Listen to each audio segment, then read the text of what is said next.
came up and shared that when she entered into that space, when she lay down for this 30 minutes, she entered into that space, she was able to consciously go and pick up chanting. She actually was doing the chanting a few days back. She had wanted to she really wanted to be able to pronounce the Sanskrit clearly. She wanted to be able to be able to chant and pronounce it properly. And she was not able to do that. And during this initiation, she was able to see and go and literally choose the power of chanting, choose how to chant. And immediately after that, she actually, like we told her to take the books and start chanting, start practicing. She was able to feel that whole energy just coursing through her.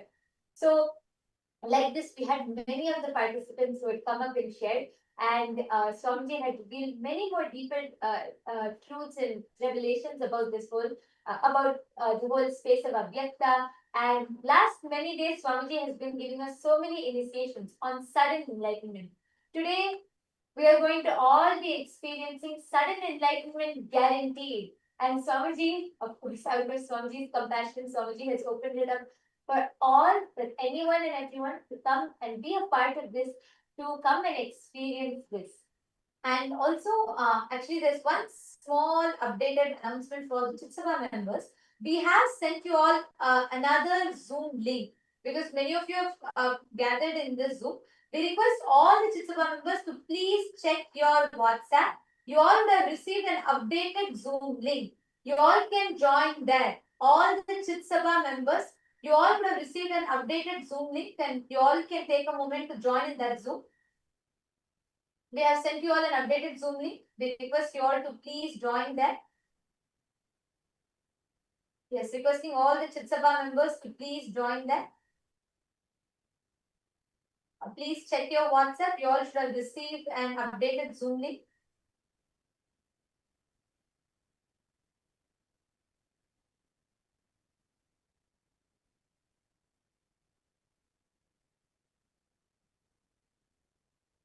All the Chitsaba members, even the Chitsaba members, if you are Rajya Sabha member and the Chitsaba member, please join the Chitsaba Zoom. All the Chitsaba members can join. Even if you are a Rajya Sabha and Chitsaba member, you all can join this Zoom. And here is where all of you will be receiving the Darshan. Ma, Sharmila, Nishala, could you all please also help inform other Chitsaba members who are not here? Please could you call all of them? The Darshan is going to be starting in just a few moments.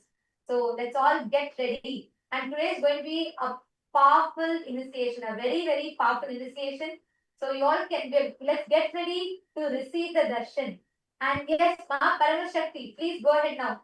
You can continue. You are sharing about your clip. Please come forward. So I just wanted to take time to brief, update everyone so they all can understand and they can also be in sync. Go ahead, Ma. Come forward. You can continue sharing. Thank you, Ma.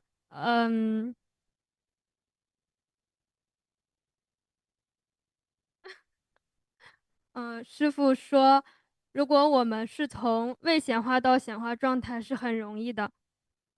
Swamiji says, actually, it's very easy for us to move from the Vyakta to Vyakta. 从显化状态到未显化状态是很难的，就好像从大海里要用勺子把大海的水挖空一样。But if you want to move from the opposite way, it's difficult. It's just like using a spoon to empty the ocean. 所以当我们把投影仪的光关上，进入未显化状态的时候，我们替换影片可以替换成任何影片，可以下载任何能力，可以显化自己，创造出来任何的体验。So that's why when we turn off the projector, we have the freedom to play any film, can create any experience of the reality that we want. 但是如果我们把投影仪开已经在播放一部影片，我们想把它改掉是非常困难的。But if we turn on the projector and we're already playing one film, so it's difficult to change it anymore. 我们很多时候用头脑想要去解决问题，头脑的存在焦虑，想要去不停的制造问题、解决问题，就好像是已经在播放了一部影片，我们在屏幕上乱写乱画。It's like very often we want to use our mind to solve problems, but the mind has its own existential anxiety. So it's like we want to draw or dribble on the already played in film. 在投影的屏幕上乱写乱画。It's like to dribble, to draw things on the screen that's the projector is projecting on. 但是屏幕里播放的影片并没有任何变化。But the film that's being projected, it has not been changed or touched. 对，这个是，但是当我们停下头脑的时候，就是头脑不是创造的那个部分，是那个背后的意识，是那个我们替换影片的那个地方才是创造的部分。So the part that's creating is not from the mind. It's not from the mind's creation. It's actually the creation of our consciousness.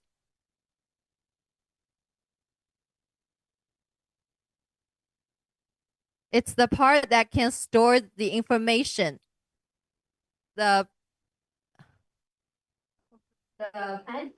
And also, Ma Paramashakti, Swamiji said, see, since you're bringing this projector example, right? They are like a pure canvas. Okay. See, even when you tell we are playing the movie, there is a certain association you are having with that movie because you feel you are picking and choosing.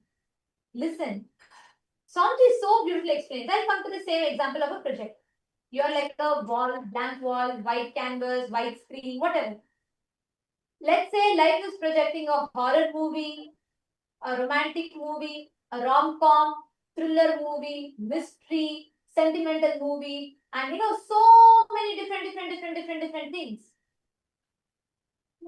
But the crux is whether the movie is a horror movie or a rom-com, or whether it is a thriller movie or a sad movie, or whether the movie is super hit, earned 1,000 crore in the box office, or whether it is a flop. In all of these ups and downs, though all of it happens on the theater screen, the screen itself is absolutely unaffected. That screen is your focal point. It exists. The only feeling that is there is it exists. But the focal point that you have is absolutely untouched, undisturbed by all the tsunamis, earthquakes, whatnot that you create in the external world. All the dramas, all the fights, and all the anxieties, everything that we create in the external world is absolutely like it. Our inner space is unscathed by any of it. It does not be influenced. It cannot be. And that is why Swamiji tells, when you bring your awareness, actually, when Swamiji was reading this, I was thinking, every revelation from the last year or so, Swamiji has been preparing us to receive it. Receive this truth. Because Swamiji told about seeking the source of the first person. Then Swamiji first revealed about first person, second person, third person. Then Swamiji revealed about seeking the source of the first person. Then Swamiji revealed about how that pure questioning, constantly trying to see who's that I in you. From there, Swamiji spoke about the Navatattvas, all the different things that happen in the cosmos. Then from there, Swamiji mapped it to the cosmos manifesting in you, the Brahmanda manifesting itself in the Pindanda. And from there, Swamiji led us all to this ultimate initiation, giving us the experience of how that I in us. That focal point is Paramashiva, eternal, pure, unchanging, sitting in its blissful state. So when you say the example of moving, Mama, even that, there is a certain association you're making. You're thinking the movie is being projected on us. No. Right now, your past, your present, your future, creation, destruction, sustenance, rejuvenation, pulling out of delusion, depression, all of it is happening now in you. Though all of this are happening, your original state as Paramashiva is absolutely untouched. Do you understand?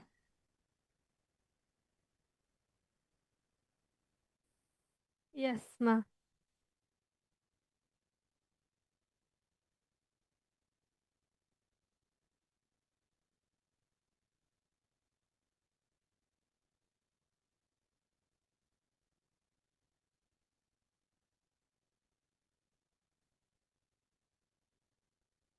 No sounds 吗？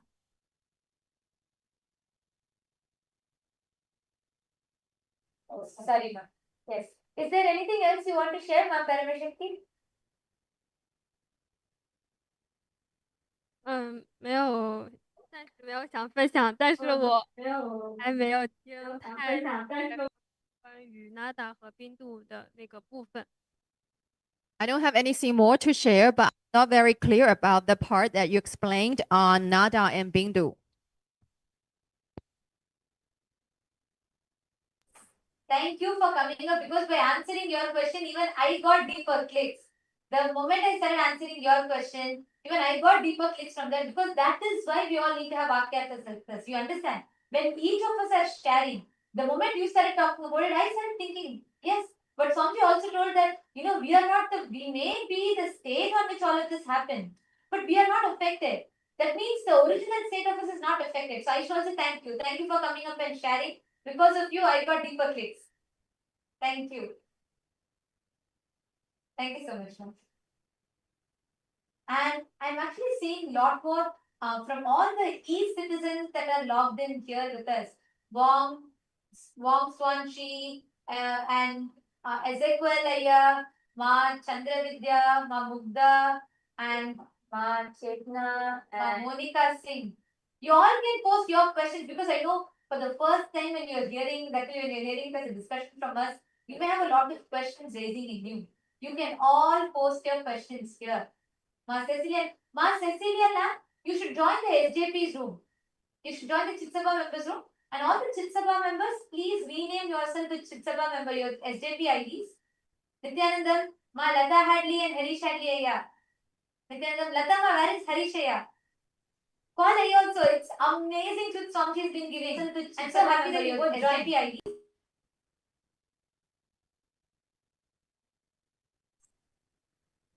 And yes, I'm seeing so many messages coming in the room, the C citizens room.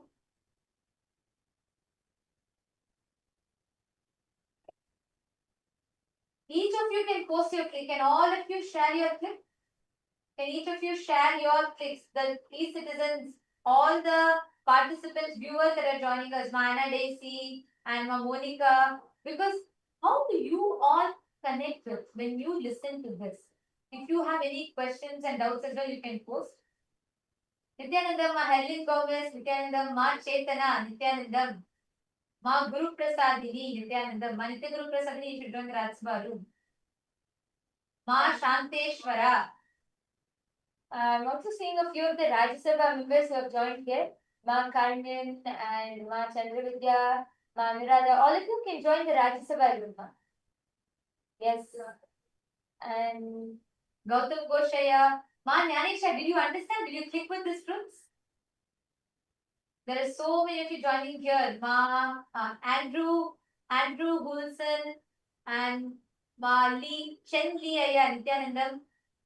Guru Sharana Kata Shakti Nityanandam. We have Pal Thakaraya Nityanandam. We have Ma Anastasia Nityanandam, Ma Wendy, Ma Karina Wang. I'm seeing many more people here. Nityanandam to all the e-citizens. I request if each of you can also post in the chat as you are listening to all these sharings from the Parameshwara Sena participants, and as you're listening to all of these truths, what is clicking with you? What are your powerful cognitions? All of you can post it here, because right now, to prepare for the satsang, the best way for us to prepare for the satsang, to receive this initiation from Swamiji, is by drilling this truth deeper in us. By understanding and drilling this truth deeper and deeper in us. So this is going to be a very important discussion. Many of you have posted that actually to all the PSS participants, as each of you were coming up and sharing, all the PSS participants, we have many of the e-citizens who have posted that they were able to so deeply connect with it. They were able to understand these truths deeper. So any of you have any questions also, you can post here. Madan Kumar G is asking, my mother, Nityanandama, my mother passed away 8 days back. Can I see Swamiji's darshan? Yes, you can. Today, that is why Swamiji has opened up this darshan for all. Everybody can join. You all can share this link with anybody. This is sudden enlightenment guarantee. All the Chitsabha members, please can all of you also call everybody you know in your zones, any other Chitsabha members. Let us make sure nobody is missing this. All the e-citizens who are joining, all of you can share this link to anyone. You can call your family members, friends. Even if you have somebody who just wants to experience the healing, they can come and attend the darshan, be a part. They will automatically get the healing. They can also receive the darshan from Swamiji and also listen to all of these powerful cognitions. Actually, these are very, very powerful. So reach out to all your family members, friends, and invite anyone and everyone can come. So Madanaya, don't worry, definitely you'll experience the healing and healing through Swamiji's darshan. And now it is time for all of us to get ready to receive the darshan.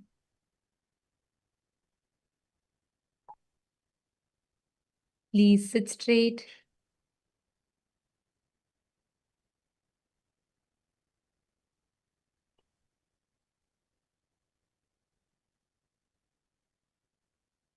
Please close your eyes.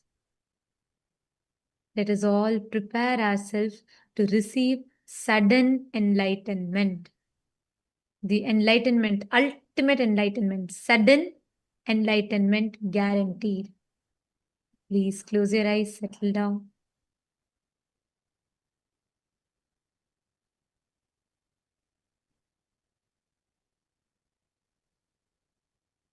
Sit with your head, neck, and spine in a straight line. Drop any restlessness, any thoughts, anything which comes to your mind.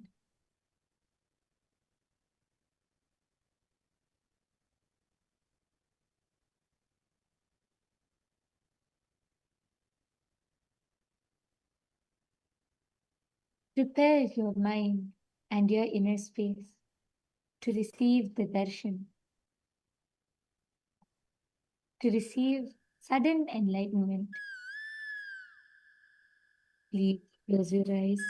I request all the members, please make sure, just a few more announcements. Please, can I request everybody to be on camera? Anybody not on camera, we might have to be removing you all from the Zoom due to security reasons. So please be on camera at all times during the darshan. There is continuous Nayana Diksha happening and absolutely no form of video recording, no form of audio recording whatsoever. Any violation of the security protocols will be leaving us with no option but to remove you from the meeting. So please make sure all of you are continuously on camera throughout. Let us all enter into the meditation.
Enter into the deep, vital space.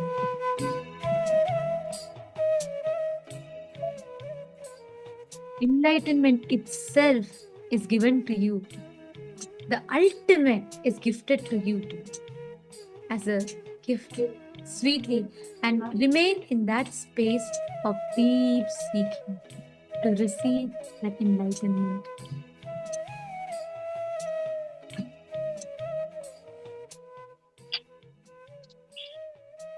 Continue to remain seated in this space. And as we are all in the meditation, just an important announcement. All the Chitsabha members, do not share this link to anybody. The Zoom is exclusively only for Chitsabha members. All Rajya Sabha members can join the Rajya Sabha Zoom and the e-citizens in the respective Zooms. Anybody, any e-citizen or any Rajya Sabha member in Chitsabha Zoom will have to be removing you all from the meeting. Please requesting each of you to join the respective Zooms.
Connecting with the divine with your eyes closed is meditation. Connecting with the divine with your eyes open is darshan. Come, let us all now move from meditation to darshan. Slowly, very slowly, please open your eyes.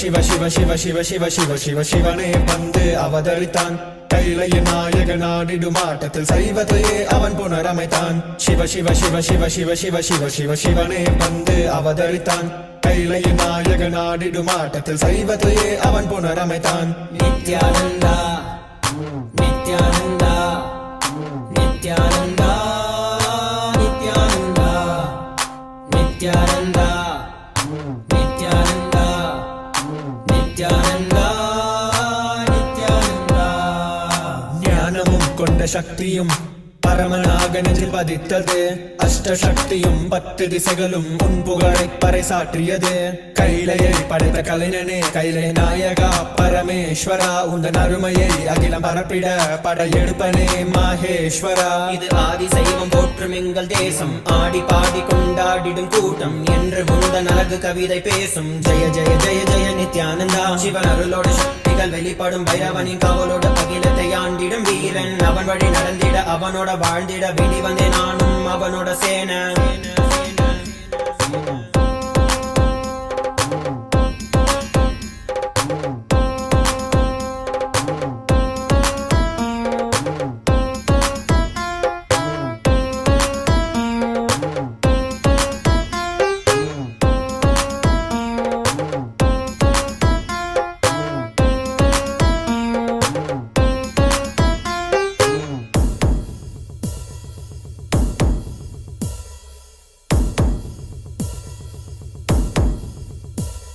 ஒரு பார்வையில் என் முக்கண் திறந்தாய் பரமசிவனாய் வாழ்ந்திட வைத்தாய் நானும் போற்றும் கடவுளே இந்த கலியுகத்தில் என்னை காத்திடுவாய் பார்க்கடல் கடந்திட வந்த நஞ்சை தானே உண்ட நீலகண்டன் இவன் நாடும் பிரளயத்தை அடங்கியாண்டிட ஆதிசக்தியின் வடிவு கொண்டான் ஆதி சைவத்தை காத்திட வேண்டும் விஸ்வரூபம் எடுத்து நிவா கோடி அடிகளை தாங்கிய பரம்பரை எளிதில் நாங்கள் வீழ்வோமா மதுரையை ஆளும் அரசனாய் வந்த சொக்கனாய் ஆதி கைலையை அமைத்த நித்யனாய் சென்று கையிலையை செய்த செங்கோல் தாங்கிய சங்கரா நெஞ்சிலே உனன் குருவையும் உயிர் பக்தியும் கொண்ட தேவனே இங்கு அஹிம்சையே உனன் வாழ்க்கையாய் வைத்து வாழ்ந்திடும் பரமநீயடா நித்யானந்தாய Jaya Jaya Jaya Nithyananda Jaya Jaya Jaya நித்யானந்தாய Jaya Jaya Jaya Nithyananda Jaya Jaya Jaya நித்யானந்தாய Jaya Jaya Jaya Nithyananda Jaya Jaya Jaya நித்யானந்தாய Jaya Jaya Jaya Nithyananda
I welcome you all with my love and blessings.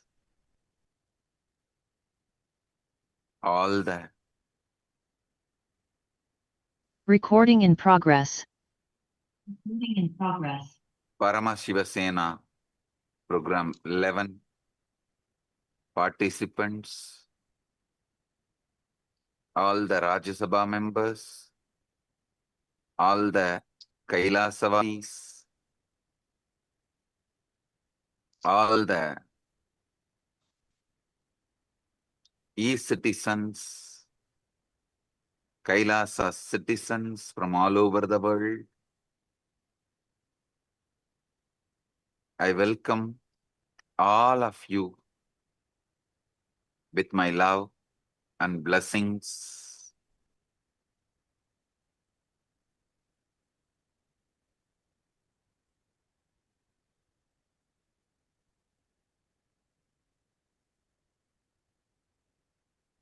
As the ultimate manifestation of the ultimate, Parama Shiva,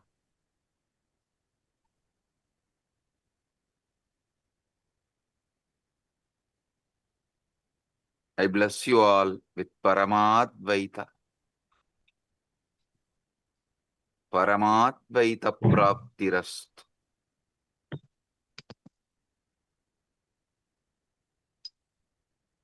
Now, what I am going to reveal is not just information or some philosophy. It's a straight truth and initiation. Listen. It's a truth and initiation. Whatever I'm revealing now is not some metaphysical truths, metaphysical ideas, philosophy. It is straight initiation and truth.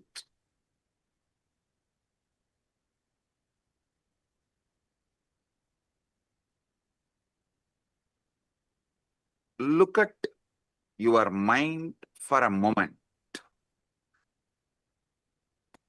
That peculiar stream of thoughts flowing through your awareness right now.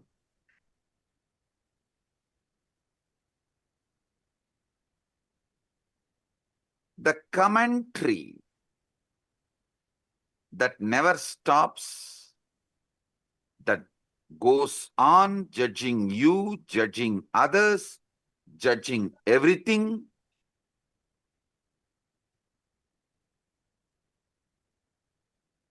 Every words you hear and process inside you, even these words, when you are listening, immediately you start judging.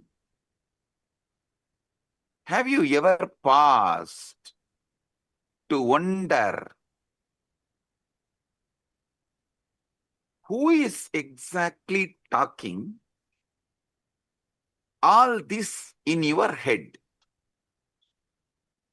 Listen. Have you ever paused to wonder who is exactly doing all this talking in your head?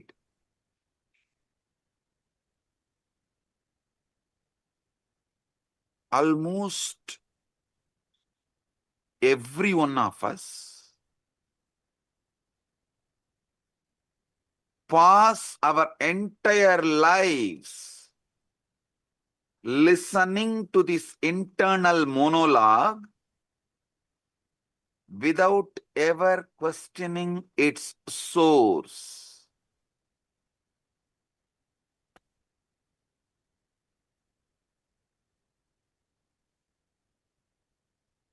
We simply assume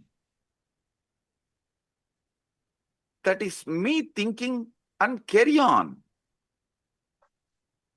How many of you assume you are only thinking and you just let go, carry on?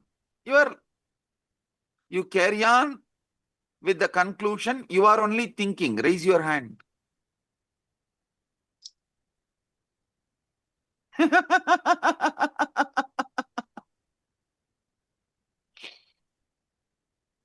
Come on.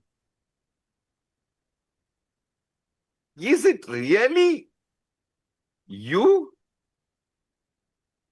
Are you creating these thoughts?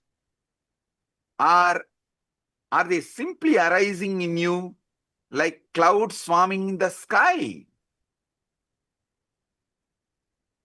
Come on.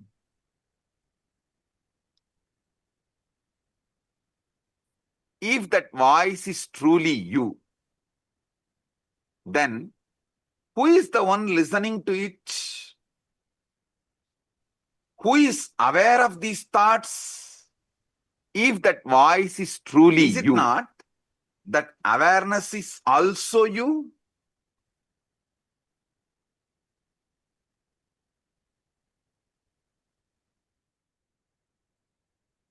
How can the speaker and listener seemingly existing in the same mind points to something quite extraordinary?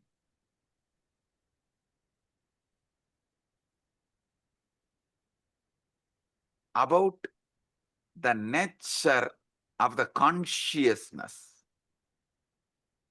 How many of you understand the listener and speaker both are existing in the same mind? Raise your hand.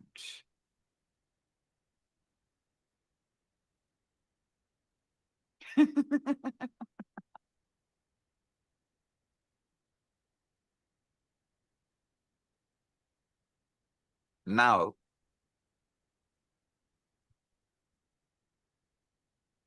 I wanted to re-reveal and explain something extraordinary. I spoke about it in 2005.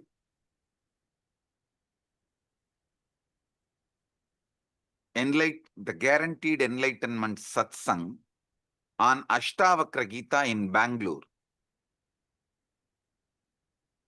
Now I'm going to reveal it in a different level, I should say, as an ultimate level.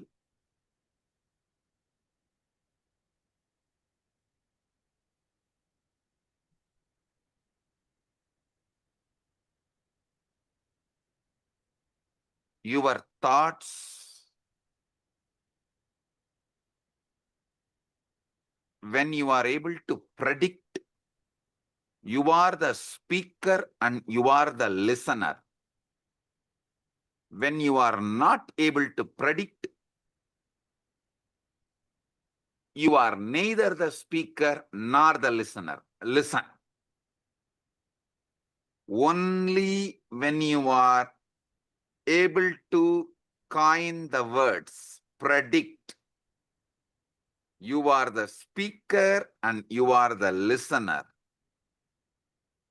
When you are not predicting, when you are not speaking, neither you are the speaker nor you are the listener. How many of you understand this?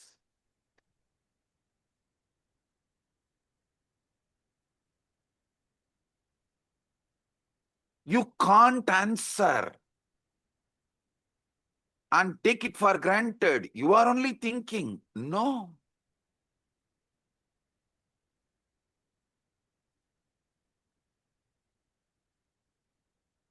You can't dump the responsibility on someone else.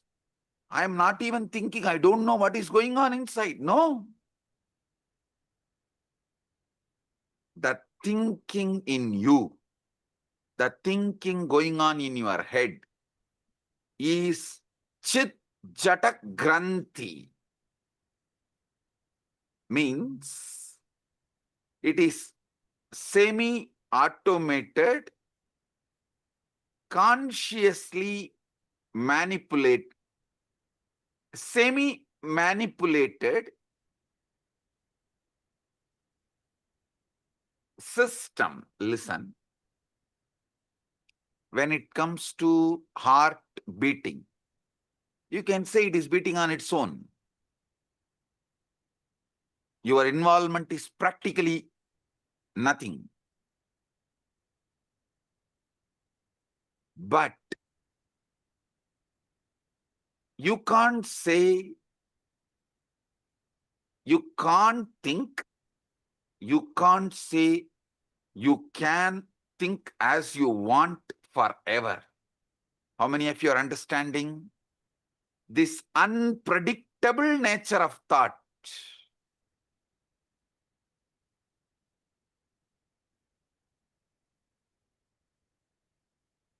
As you are listening to these truths, there is a voice in your head that is following along. Perhaps it is repeating what I am saying. Perhaps it is commenting on it. Perhaps it is agreeing with it or opposing it, or partially agreeing with it, partially opposing it. Here is a very peculiar thing. If you pay very close to attention to the voice going on inside, you will rather notice something very odd. You cannot predict with certainty what your voice is going to say next. If you decide to stop and utter the words as you want in your head, you can listen also your words. So either your speaker and listener simultaneously exist, or speaker and listener both absent, the some speaking is going on. How many of you understand it?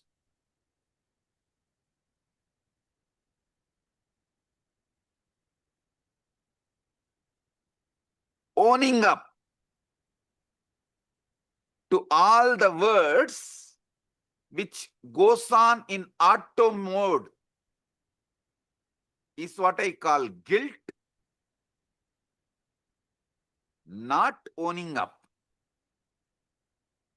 to the words you consciously generate, not owning up the responsibility for the words you consciously generate, is what I call delusion.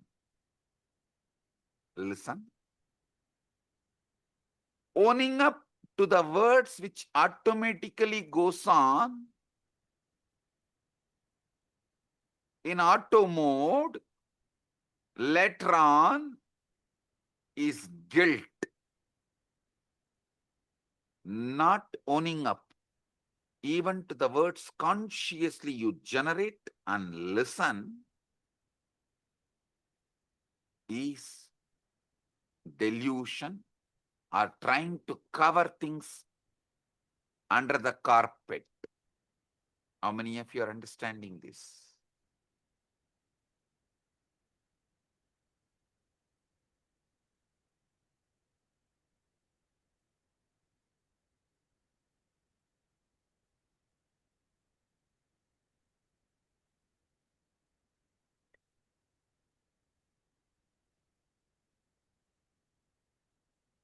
You cannot predict with certainty what this voice is going to, what your inner voice is going to say next.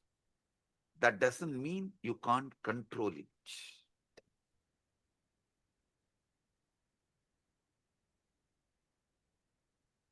How many of you are seeing? This is like a car, you can put it in autopilot and you can also drive. At some point you drive, at some point you put it in autopilot mode.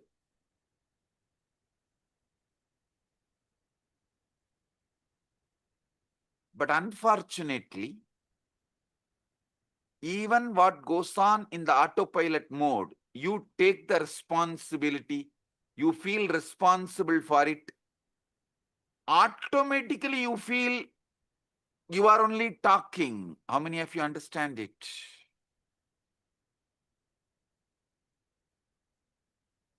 This is utterly superfluous. Listen.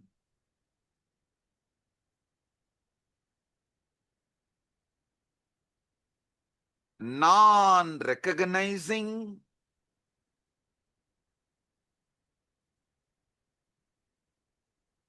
this autopilot mode, non-recognizing this autopilot mode thinking, but trying to own up after the whole thinking is done, is causing extreme confusions. You need to know what is going on inside you. The moment you know, you will become enlightened.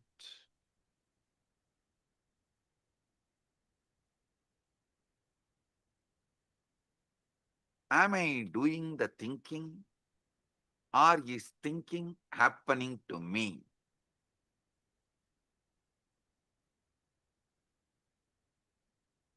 At some time, you can do thinking, you are doing thinking. At some time, it is happening to you. How many of you understand this? Raise your hand. Now listen. Now listen. How many of you have this extraordinary assumption? Because these thoughts are occurring in your head, even when you are not thinking, you assume it is yours. Even in the autopilot mode, what goes on, you assume it is yours because it is happening in your head. How many of you assume? Raise your hand.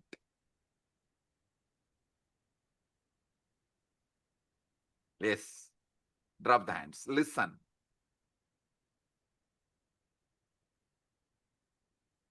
When you truly look for the thinker, the one who supposedly initiates each thought, you find yourself in a very curious position.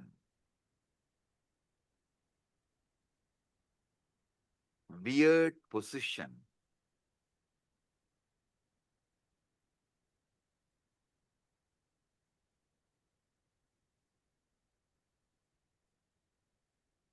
When you consciously think, yes, everything is great, right? But when it is going on in auto mode and you try to find who is thinking, suddenly the auto mode stops. How many of you have discovered whenever you become aware and find out who is thinking, the auto mode stops? Great. Great.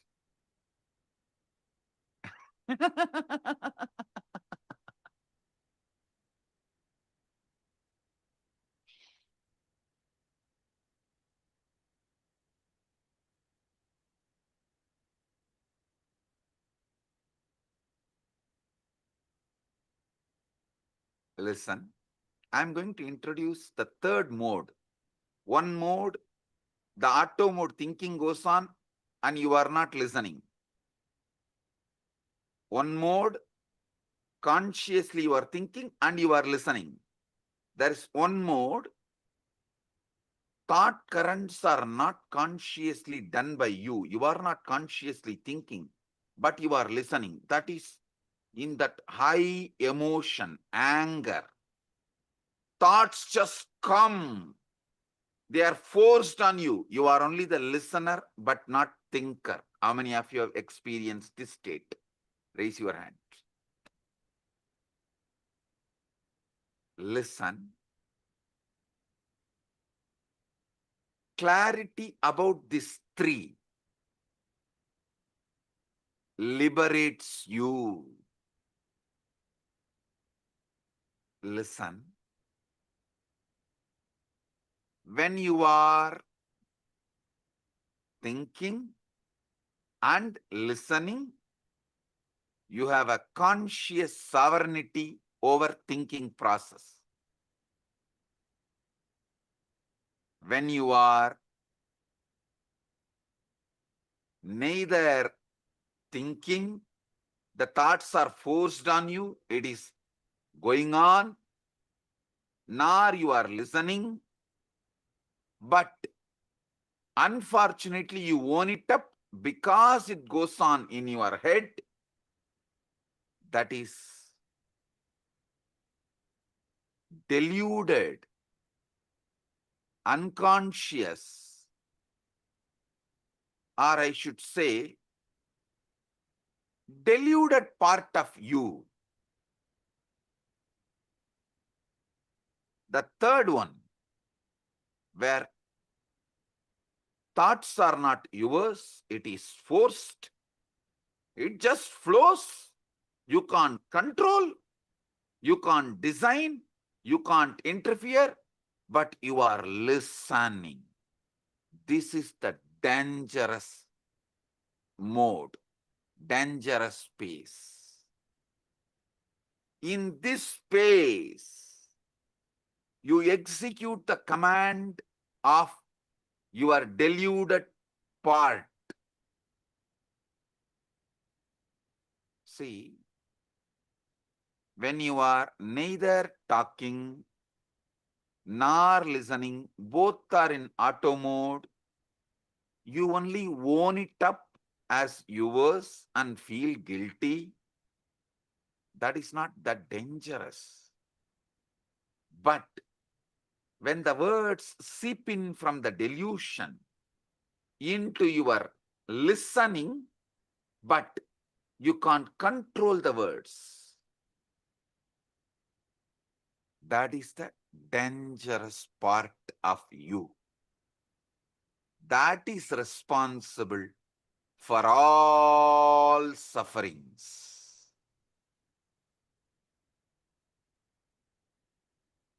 You may say, your brain is thinking.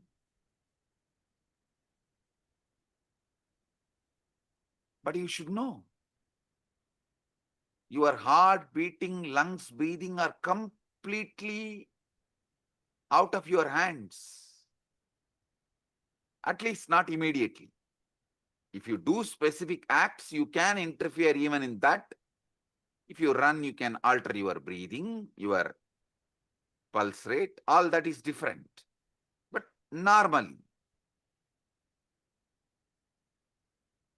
that is why you don't say, I am beating my heart or I am breathing my lungs. No.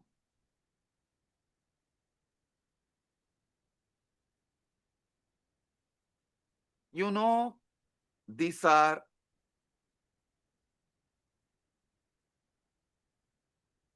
the processes happening in you largely autonomously. But even the autonomously when the thinking is happening autonomously, you own up, and when those thinking is forced on your listening, you execute thinking it is yours. How many of you understand? You are executing somebody else's command continuously and repenting by mistaking that command is yours.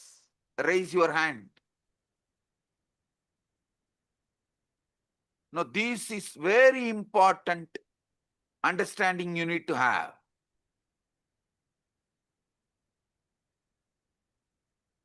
Listen to these three. Drop the hands, listen. One side, consciously you speak, consciously you listen. That is a chit part of you, conscious part of you. We will come to that later. It can be handled easily.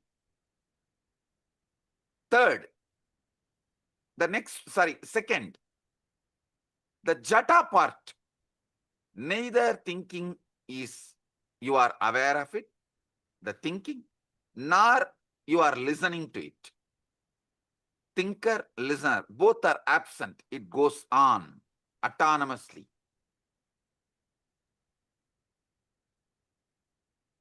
The third, dangerous.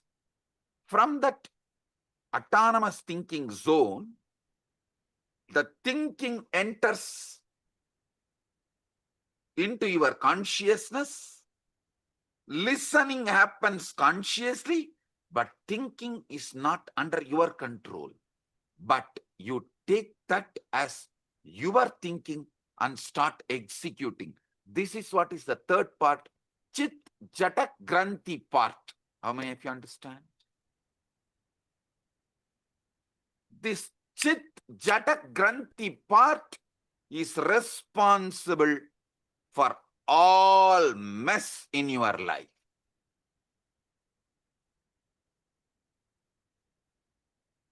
When you are taken over by anger, lust, greed, pain, insecurity, violence, the command is generated by somebody. You are only listening, but you strongly believe you are generating that command and executing it, even putting your life at stake, running behind it. How many of you are getting?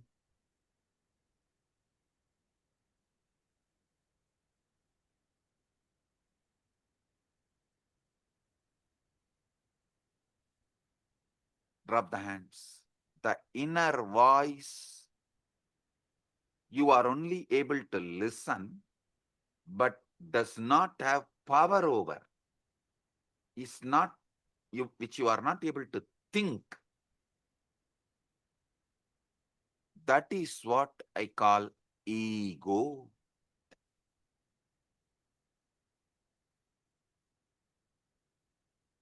Devil commanding and making you execute. Unfortunately, you own up the devil. You feel the devil is advising you for good. You even have justifications. Knowing that voice has cheated you many times, you still have justification. Listen, obey. Sometimes, to escape from your small mood swings, you make the decision which damages your whole life. To escape from a small pain, you make the decisions which damage your whole life. How many of you understand this?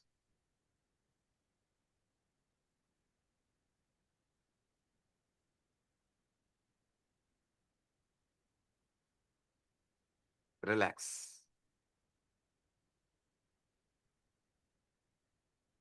Now, understand this three component. Chit. You are talking, you are listening. Jata. Neither you are talking nor you are listening. Autonomous. Both autonomous. Chit Jata Granthi. Talking is by somebody else. You can't control it. You can't even alter. You can't censor. You can't edit. You can't put a word extra. You can't reduce a word. It is like forced on you. You are only listening. Just because you are listening it, inside your head, the listener assumes you are the generator of that thinking.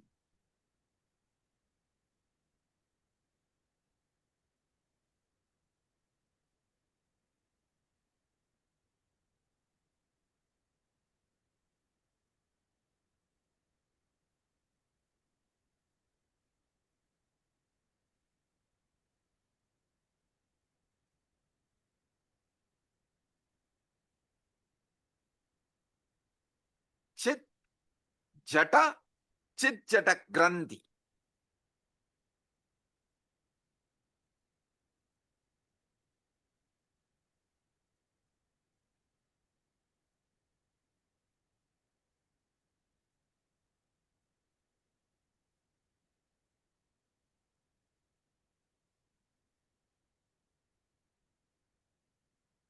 This Chit Jata Granthi, your ego, your delusion,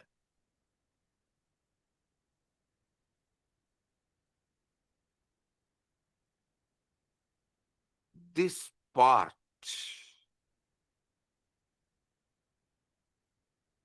becomes more and more dangerous, destructive, when you allow more of your life getting occupied by somebody generating the command you don't know, you don't have a control over. But just because you are listening, you are owning it up and feeling it is your command and executing. This component is responsible for all those criminals who are sitting in jails. Nobody is interested in going to jail. Nobody is interested in doing something wrong.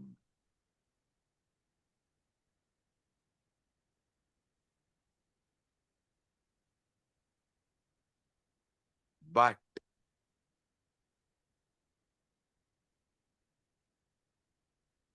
the command is generated by somebody, but because constantly you are listening, you own it up and get into the delusion. You are only talking, it must be your voice, and you start executing. Listen, don't think.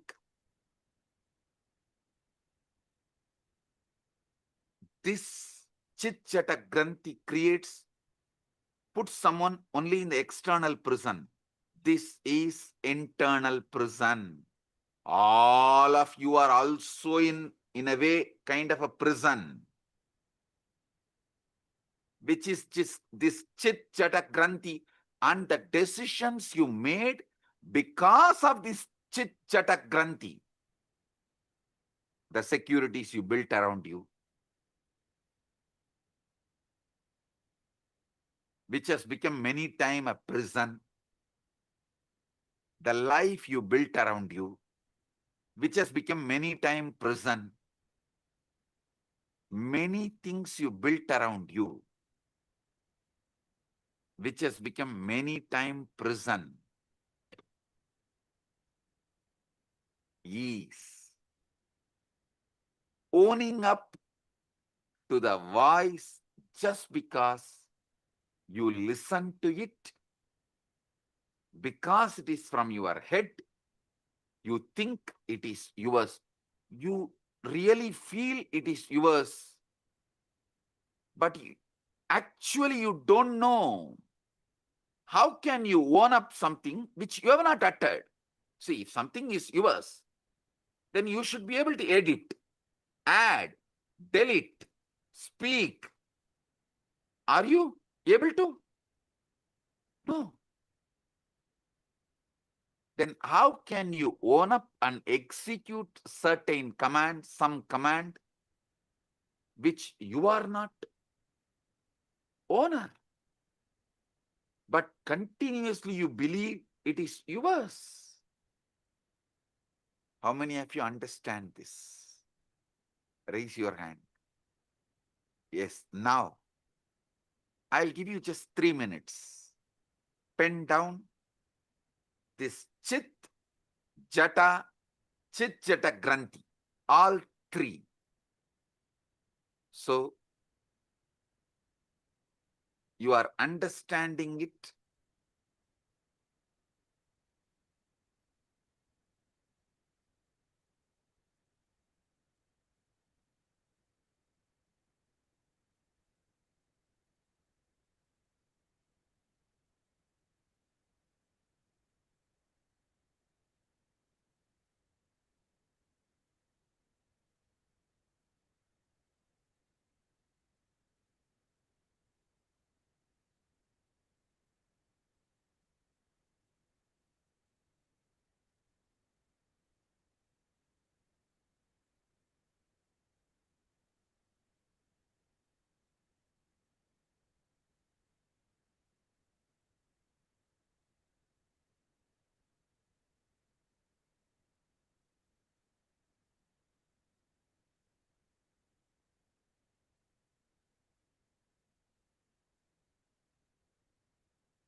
Just 3 minutes.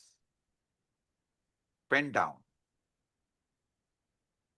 Because I am interested in you, understanding you. This knowledge will enlighten you.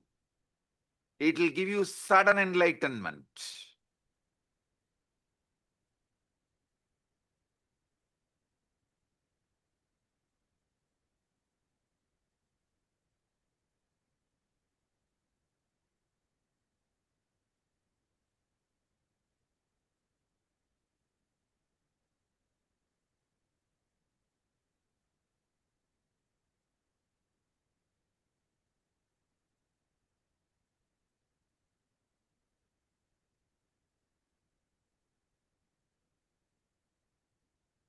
Now listen.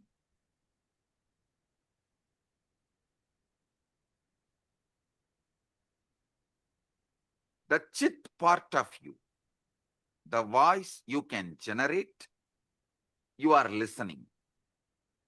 That part of you is called buddhi. The voice neither you generate nor you listen. That part of you is called chitta. The part you don't generate the command because you listen. You assume it is yours and you obey. This part is called ego, ahankara. This voice of ego, listen, this is actually the 90% of your life. 90% of your life is dominated by this third component. How many of you understand that? 90% of you is dominated by this third component. Drop the hands. Listen. This voice has been shaped by everything you have ever experienced. Your parents, your education, your books, all the books you read, the conversations you have had, the very culture in which you have grown up. When this voice speaks of I, of me, of myself, what is it really referring to? See, when the chit-chatakrandi, the ego, when this voice is delivering command, it uses the word I, of me, of myself. What is it really referring to? I tell you one small example. It is the politician talking, I am making this decision for all of us. Please, all of you, execute. Do you have a say in the decision?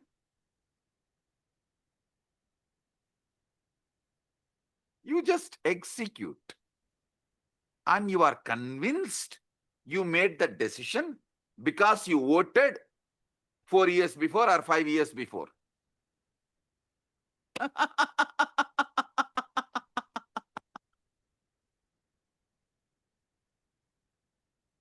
Democracy is okay for the nation. I don't want to say yes or no, good or bad and all that. Okay, that is the way it is.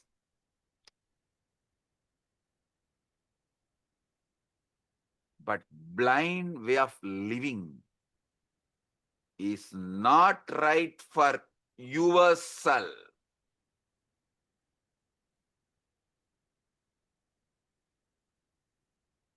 When the voice, your ego speaks of I, of me, myself, what is it really referring to?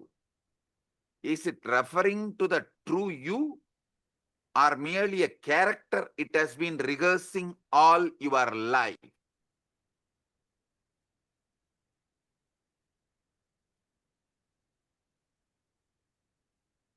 How many of you understand?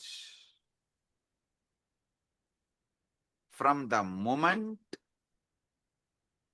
we learn language,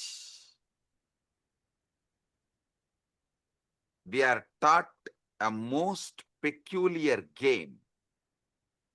We are given a name and told, you are this. You are Ram or Suresh. I always refer these names because in India, if you scream Ram, 1/3 of the country will turn and see you. If you just shout Ram, 1/3 of the country will turn and see you. In Tamil Nadu, if you scream Muruga, 1/3 of the Tamil Nadu will turn and see you. In Tiruvannamalai, if you call Arunachalam, 1/3 of Tiruvannamalai will turn and call you, see you.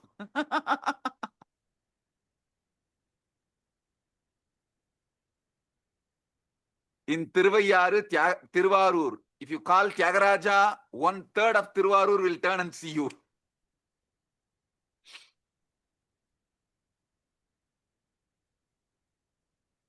Listen, this peculiar game of name, as if this collection of sensations, feelings, experiences, all is a one continuity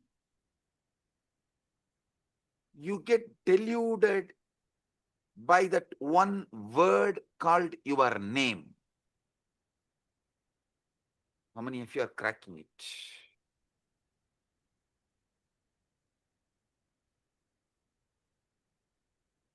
Because you believe in your name, and that name gives you the false idea of continuity, and because you believe in that false continuity, all that goes on inside you, you own it up and go to the extreme of executing it, even sacrificing your life many times. Your joy, love, you are ready to go through so much pain and you are doing it. How many of you understand this whole drama?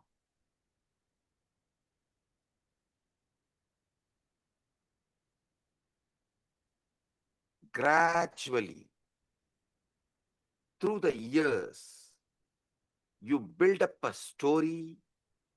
I was born on such and such a date. These parents to these parents in this place. The voice in your head becomes the narrator of the story, constantly upgrading your biography, constantly telling you who you are. On and on it goes, weaving this fictional character. You take it as yourself.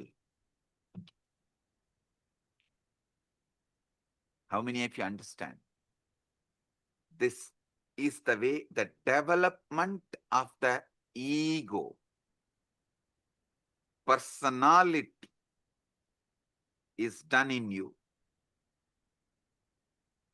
I give you a few more minutes, 1 or 2 minutes, just jot down how your personality, ego is created. Pen down.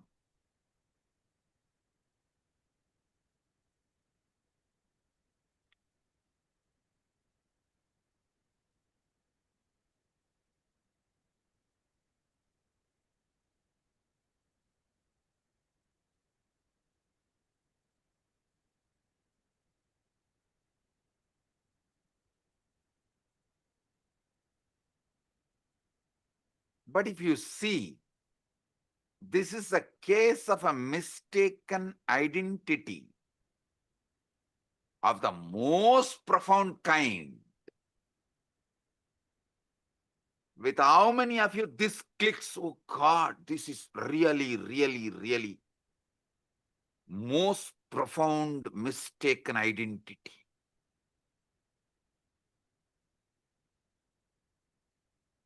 All the things stuffed as no my contribution, and I go on be executing this order. I continuously execute the order, and literally I have no role in generating the command. How many of you understand it? And these people want freedom.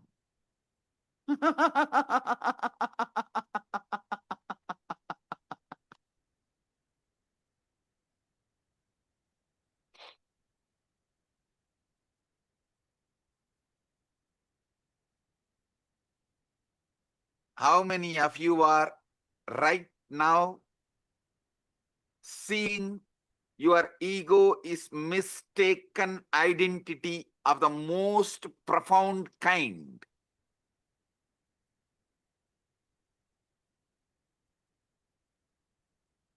Drop the hands.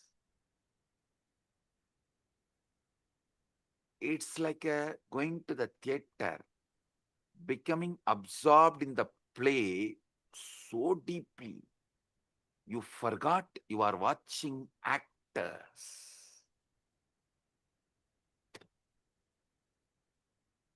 Actually, your case is worse than that because the play has been going on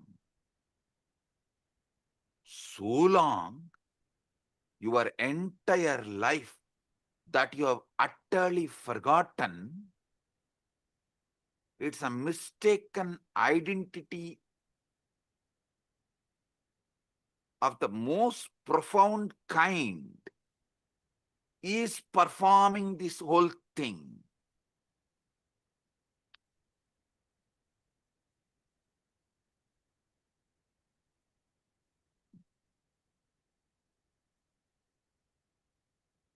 This separate self, this ego, as I named it, for your understanding, for our convenience, we named the Chit Jata Granthi, Buddhi, Chitta, Ahankara.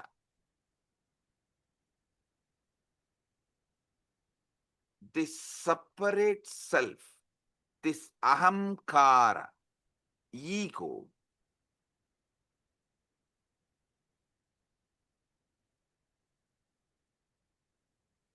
is the source of all Maya, all illusion, all delusion, and it is not actually an entity at all.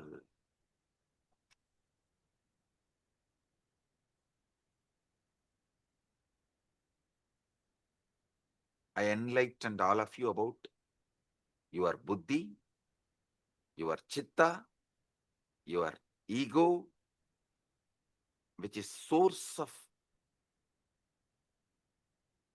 all illusion and delusion.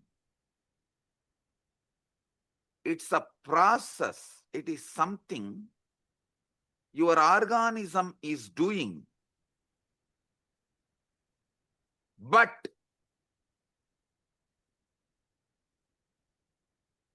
not something your organism is.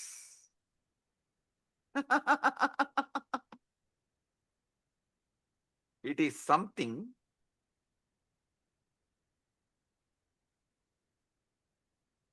you believe your being is doing, but not what your being is.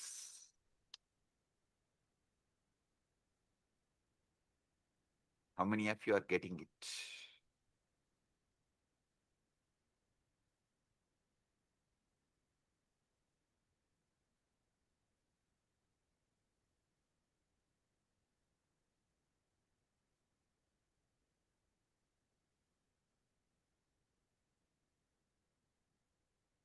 When you say, I think or I feel,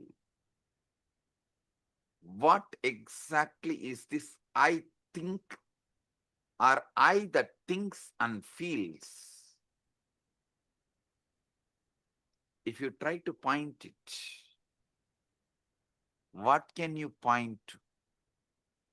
Your body? But your body is constantly changing. Once in every 7.5 years. That is why in Hindu tradition, in our horoscope, we kept it sunny for 7.5 years. Once in 7.5 years, your body completely changes. How many of you know that? Every cell is replaced.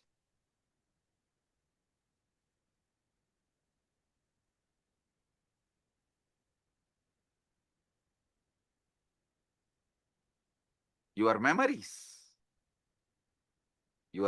to change. Some fade, some are embellished, some are entirely fabricated without even you realizing it.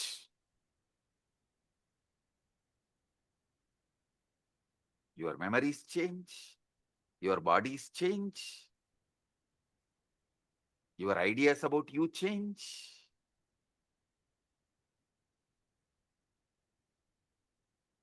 Your name gives you the delusion of continuity stops you experiencing eternity. The delusion of continuity stops you experiencing eternity. Note down this word. This is the most powerful cognition.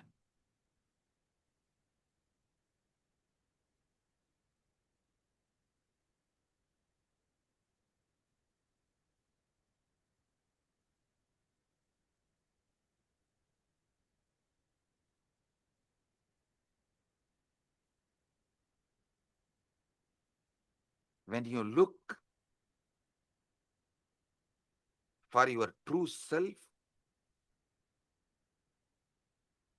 it's like you trying to catch your own shadow. The closer you get, the more it recedes.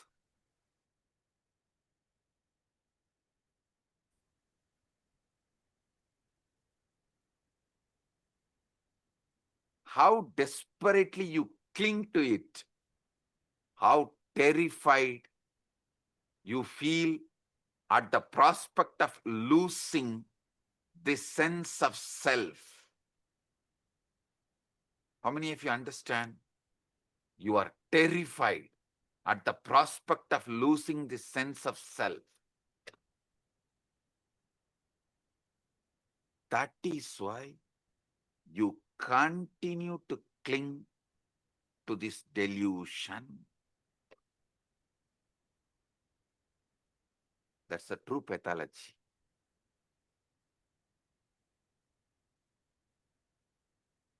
See, the separate self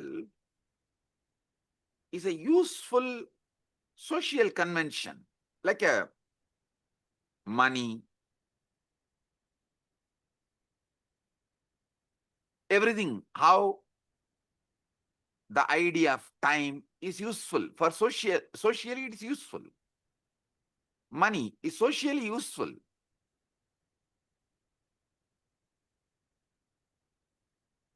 But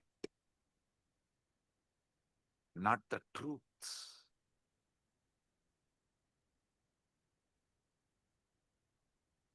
The separate self, ego, socially useful as social convention, like money, but not the truth. We all agree to pretend it exists because it makes certain interactions possible. But the trouble begins when we mistake this convenience for the sake of the truth, as a truth. See, the real trouble begins when we mistake the convention for reality as the truth.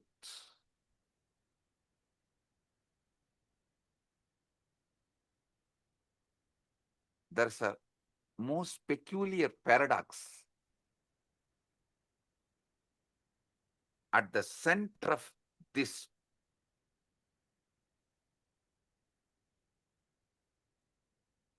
seeking the truth. Listen, I am actually decoding that 4 Mahavakya of Upanishads for all of you. Naham deham, koham soham. Later on I'll explain. This is the Mahavakya I am decoding step by step for all of you. The most peculiar paradox at the heart of this seeking the truth, when you attempt to observe the voice in your head, to watch your own thoughts as they raise. Who exactly is doing the watching? It seems there is an observer standing apart from the thoughts, doesn't it? Tell me. It seems like observer is standing. That is why you are able to seek, watch.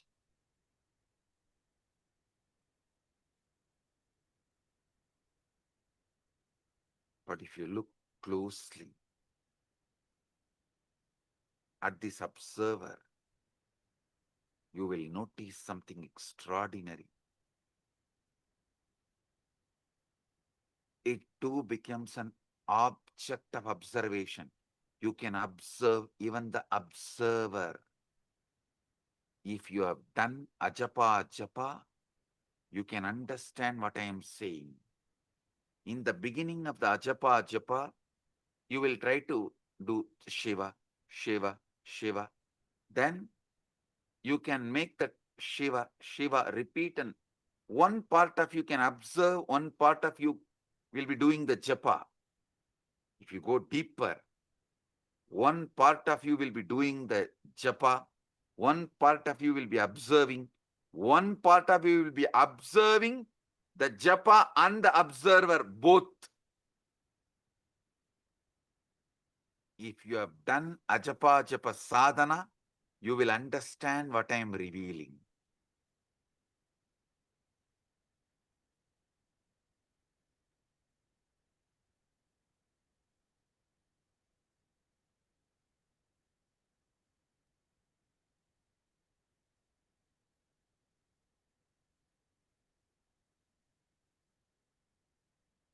Even the observer becomes an object of observation.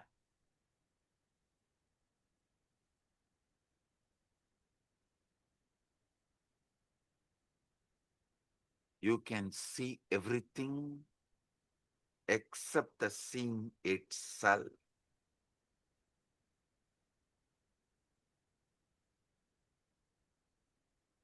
In Upanishads, we have a beautiful verse. Sarva Sakshi Bhutam. Gita again. This word, Sarva Sakshi Bhutam.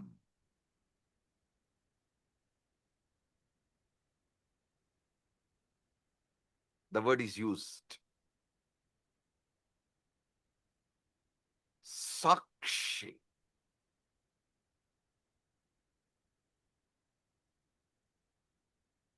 Other than the seeing, you can see everything. This Sakshi Bhutam, this witnessing presence that is aware of everything, including your thoughts,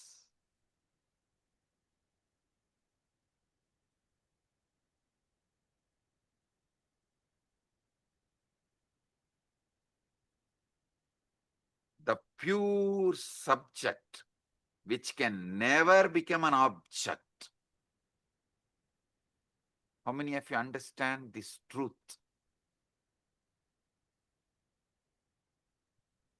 Sakshi, listen. This Sakshi, the pure witness, the pure awareness,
2002 in the United States of America, the United Ancient Nations is an intergovernmental organization currently made up of 160 plus members and indigenous nations. The UAN and its work are guided by the purposes and principles contained in its founding charter. The UAN is a manifestation of the profound connection amongst indigenous peoples across the world, including African, Andean, American, European, Caribbean, Oceanic, and Asian regions, rooted in shared wisdom, sustainable practices, and deep reverence for the earth. The United Ancient Nations serves as an international cultural and diplomatic organization focused on uniting indigenous cultures globally. Our governance structure is council-based without territorial claims, led by a collective leadership through our General Secretariat. As a non-state entity with UN-style advocacy, we focus on several key areas: cultural and digital heritage preservation, indigenous diplomacy, revival of indigenous knowledge systems to solve humanity's problems, global peace, environmental preservation, health and wellness, sustained economic development, indigenous and cultural tourism. While the UAN represents numerous indigenous cultures, the United States of Kalasa serves as the first indigenous nation specifically for Hindus. Kalasa's mission is focused on the revival of the ancient enlightened Sanatana Hindu civilization with a formal governance structure including a head of state, ministers, and ambassadors. Under the leadership of SPH, Supreme Pontiff of Hinduism, Bhagavan Nityananda Paramashivam, Kalasa has achieved recognition as a sovereign subject of international law, possessing distinctive attributes of juridical statehood. The United States of Kalasa is the main sponsor of the proposed UAN headquarters. This initiative would bring forth an estimated $100 million in revenue for the host country through summits, conferences, tourism, and development projects. The proposed UAN headquarters would represent the world's indigenous nations and peoples through its architectural design. It would blend the best of all worlds, featuring top modern architecture, the highest green building standards, and ancient Vastu architectural principles. This headquarters would serve as a central hub for indigenous diplomacy, cultural preservation, and collaborative efforts towards sustainable development and global peace. Through this initiative, we aim to create a dignified platform for indigenous leadership rooted in ancestral wisdom, cultural legitimacy, and collaborative innovation, enhancing global dialogue and regional stability. The establishment of the UAN headquarters would position a host country at the forefront of a global movement promoting indigenous wisdom while creating significant economic opportunities for the nation and its people.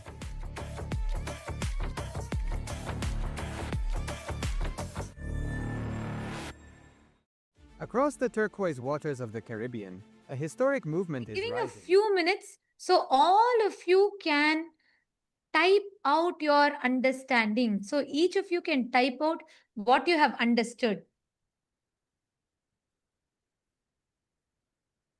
And I remember Samjay saying about this Deham, Naham, Koham, Soham. Samjay tell in a satsang in 2022 about how just understanding this, that going to the sea, questioning who is that I? Who is the source of all the thinking? Yes, Divya has posted, I can only not observe the seeing itself. Exactly. And everything else, all the things that there is.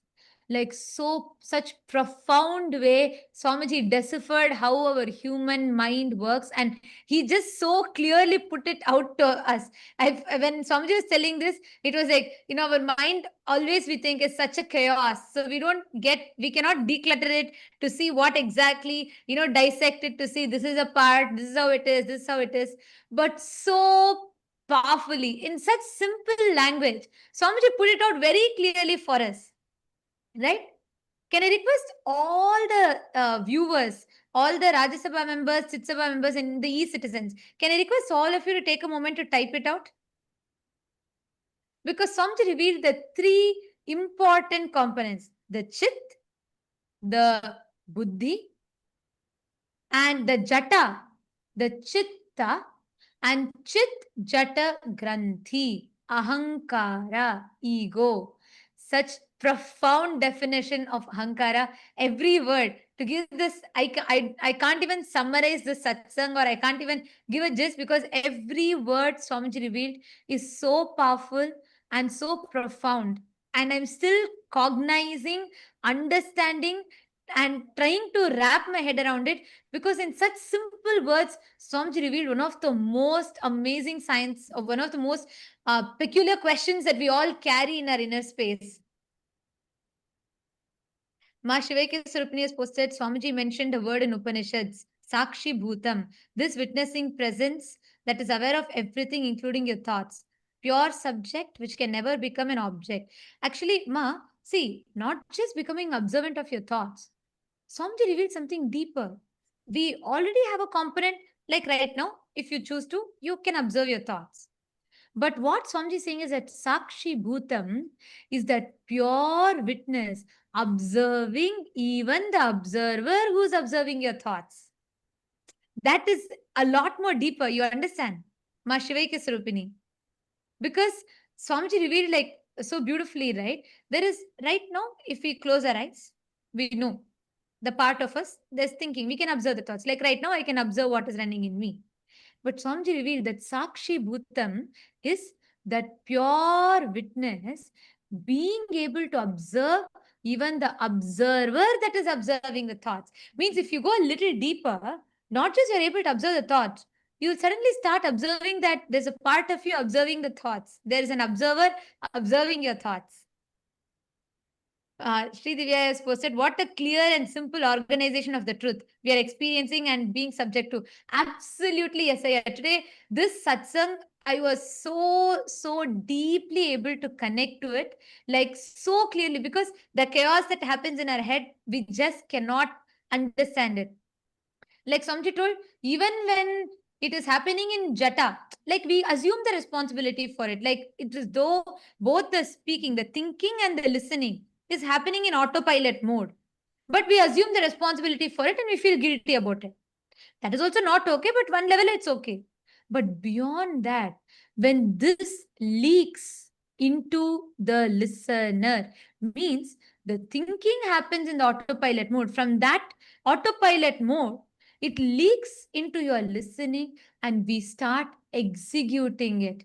We start acting upon it, making decisions upon it. That ahankara, that was so profound. Like the way Swamiji dissected all the three, the Chit, the Jata, and the Chit Jata Granthi. And also Swamiji told one powerful cognition from the whole satsang. What is that? Who can, all of you can post. Swamiji said, this is the most important truth. This is the powerful cognition. Can you all type it out?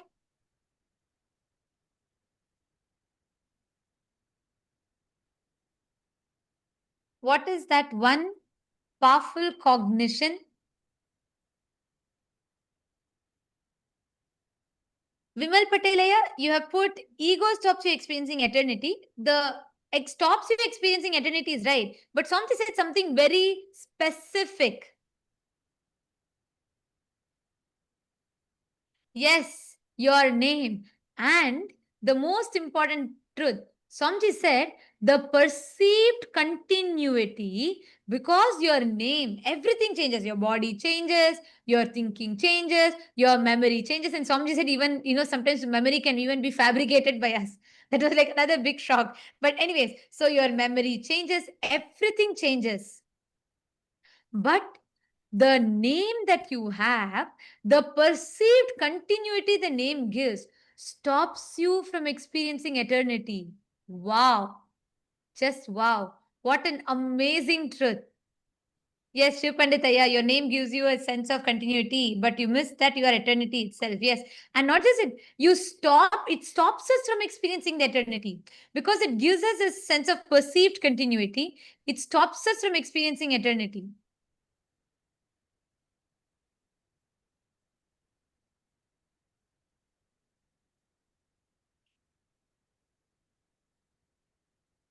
Yes, I request all of you to post, continue to post. The satsang is going to be continuing right now. Let us take a few minutes to post. Each of you can pen down your understandings.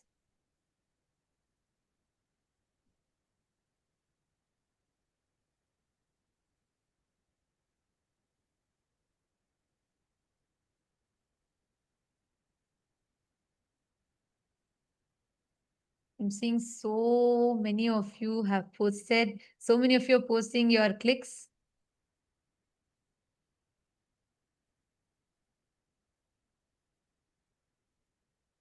The way how Swamiji organized, laid out very clearly, took it part by part, Chit, Jata, and the Chit Jata Granthi, which is basically the Buddhi, the Chitta, and the Ahankara. And so precisely laid it out for us so we can understand our mind. Ma Nitya Nateshwari is posted, it was wow. And Marashmi Dubey, that's correct. Yes, that was the main powerful cognition. The name gives that perceived sense of continuity, stops us from experiencing the eternity. And we are going to be, the satsang is going to be continuing. We are going to be continuing the satsang, requesting all of you to,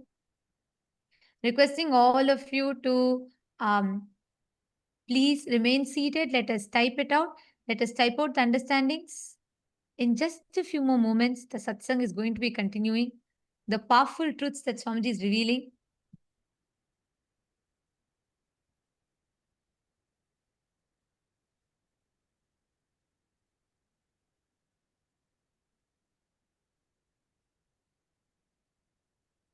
And all the viewers, all those that are watching us on YouTube, and all the citizens, e-citizens that are logged in here, can all of you also post what all each of you are understanding?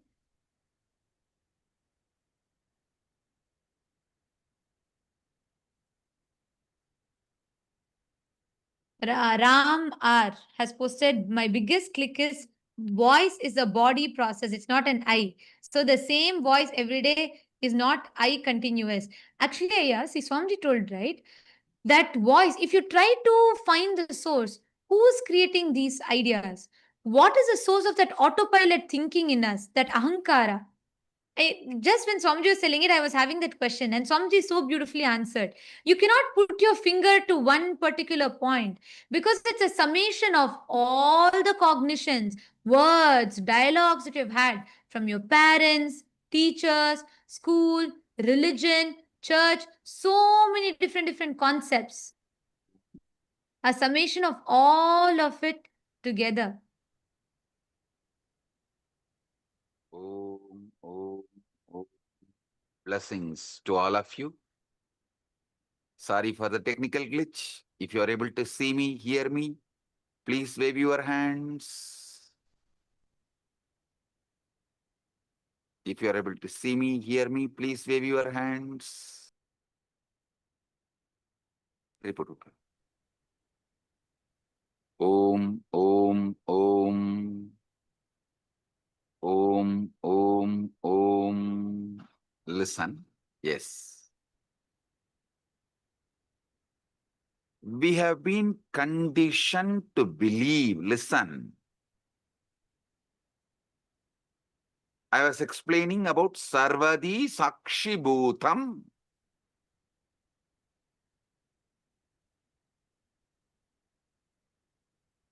In everything, that pure Sakshi. In the West, we have been conditioned to believe that consciousness is something the brain produces. Like how the liver produces bile.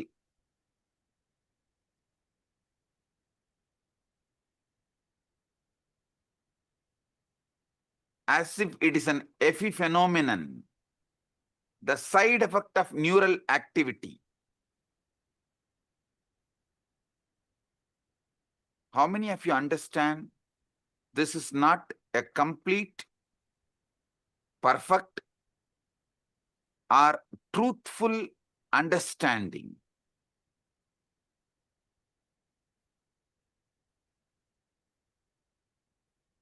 See, this is like the screen on which you are watching the movie is producing the movie.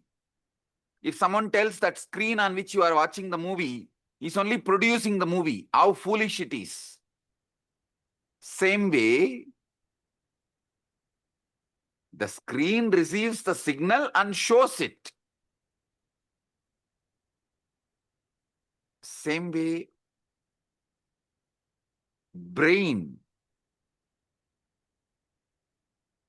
receives consciousness but not producer. So understand, this Sakshi, Sarvadi Sakshi Bhutam, is consciousness that is not produced by brain. Listen.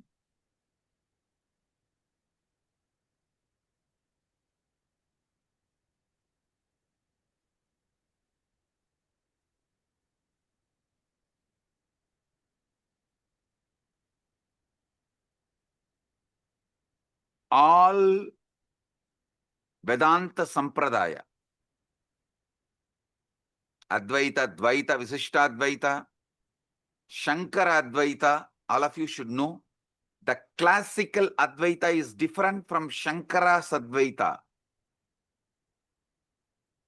Many of you are thinking Shankara is the Acharya who promoted the Advaita. Sure, but his school of Advaita is not as the classical Advaita. If you go and see, read, his own guru's guru, Shankara's guru Govindabhata, Govindabhata's guru Gaudabhata. Gaudabhata's Mandukya Karika, if you read, you will get the glimpse of the classical Advaita. And if you read Shankara's Advaita, means his own books, the books he wrote, like Vivek Chudamani, all of it, the Shankara's Advaita is different from classical Advaita. Listen, all these Advaitas, Advaita, Visishtadvaita, Dvaita, Shuddhadvaita, all Advaita, all Vedantic traditions accept the one truth. Consciousness is the fundamental ground of the being. That Sarvadi Sakshi Bhutam, which I was describing,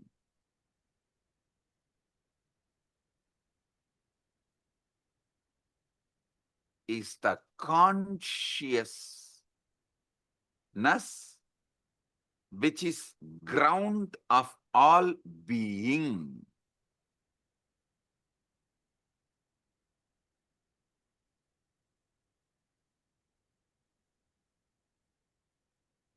Listen, if you want health, you need to get involved with your body and do yoga. If you want enlightenment, you need to get involved with your inner space, consciousness, and see what is going on and awaken yourself. What?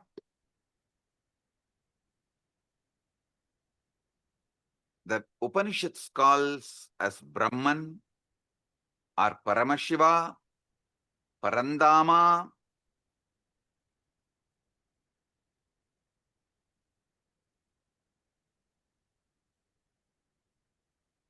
That is that Sarvadi Sakshi Bhutam. When that mirrors in individual being, we call it Atma. Atma is that Sarvadi Sakshi Bhutam in individual.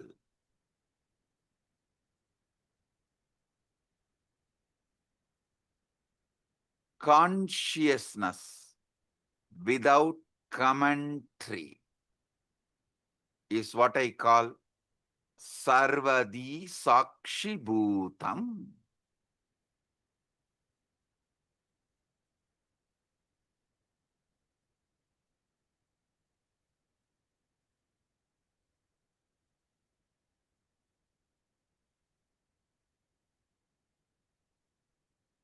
when you are in deep meditation, ajapa japa, or after puja just sitting in unclutched space,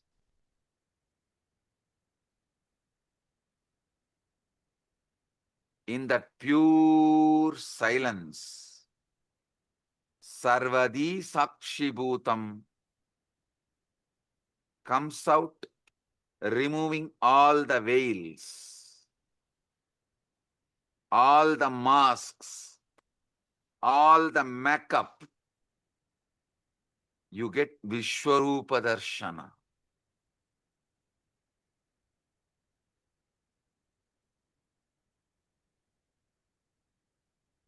You become vivid, real. The commentary inside you stops. But that Sarvadi Sakshibhuta remains. How many of you experienced it at least once? Raise your hand. During initiation or unclutching. That's all. Listen. Listen. The true nature of consciousness might not be the inner voice at all, but the Sarvadi Sakshibhutam, in which these voices come and go. They all come and go.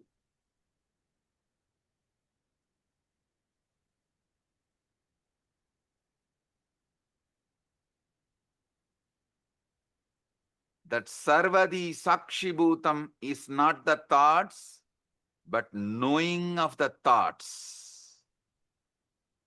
As soon as you try to grasp this pure awareness, to hold it, examine it, it slips away. It disappears.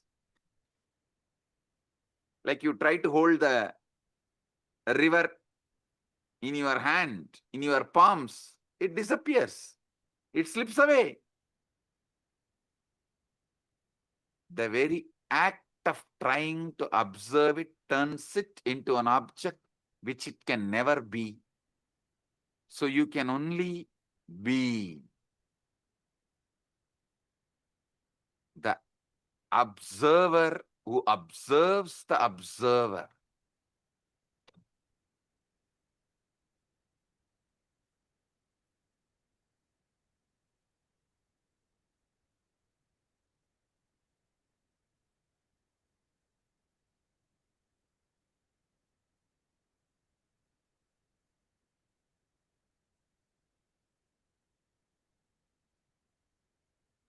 Now,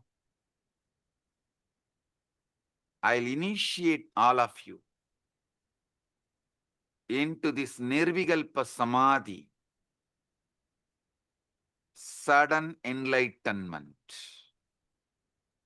guaranteed. Sit.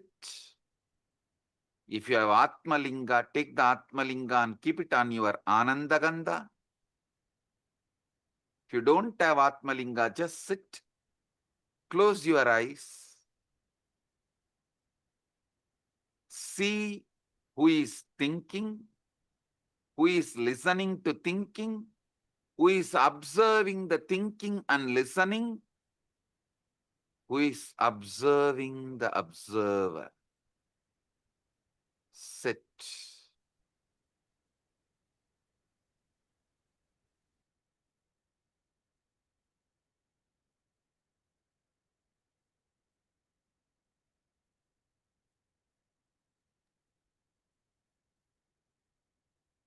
Sarvadi Sakshibhutam.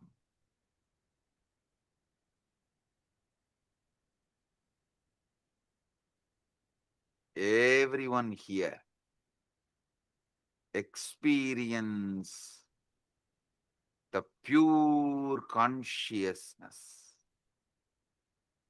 Sakshi. Nirvikalpa samadhi praptiras. Sarvadi sakshibhutam.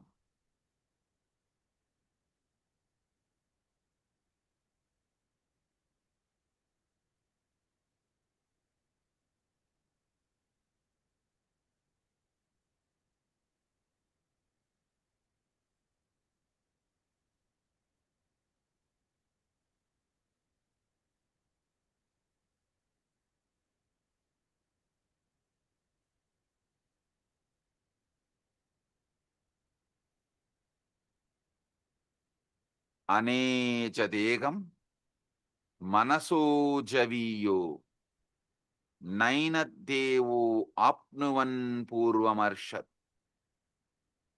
tattavadoda jnanatyeti tishtattasmin nabo madarishvadatat. The motionless one faster than mind, and devas and senses could not overtake it, which ran before. Sitting it goes faster than those who run after it, by it all pervading.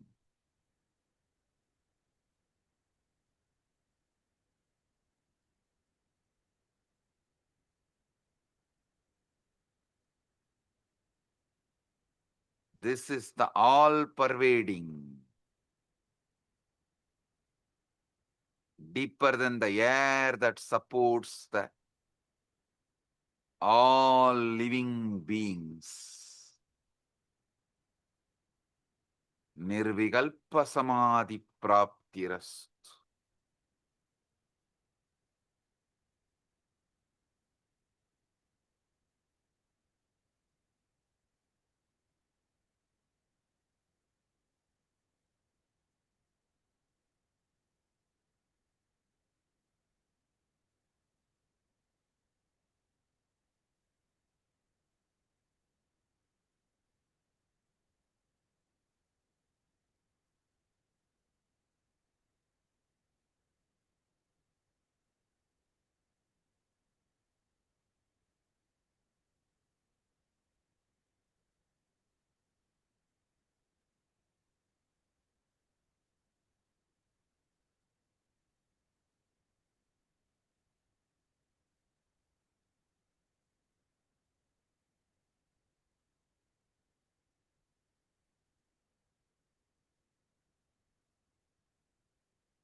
Tattvamasi.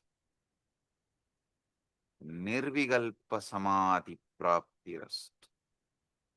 Sarvadi sakshibhuta.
Om. I bless you all with Nirvikalpa Samadhi, Paramadvaita.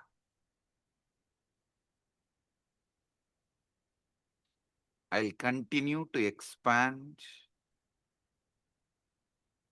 the deeper truths tomorrow the same time in the satsang.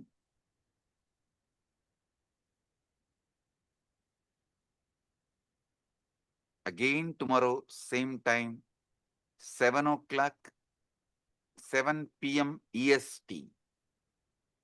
We'll have enlightenment guaranteed initiation sessions.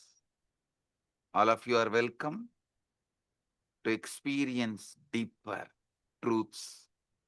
I'll explain how the Chit and Jata can be used, manipulated for your sudden enlightenment. With this, I bless you all. Paramadvaita Praptirastu.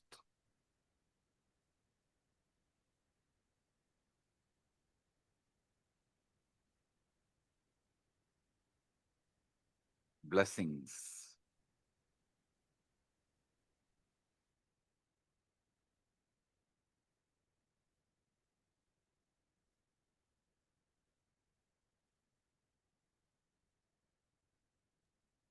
Let us all bow down, offering our gratitude to Swamiji.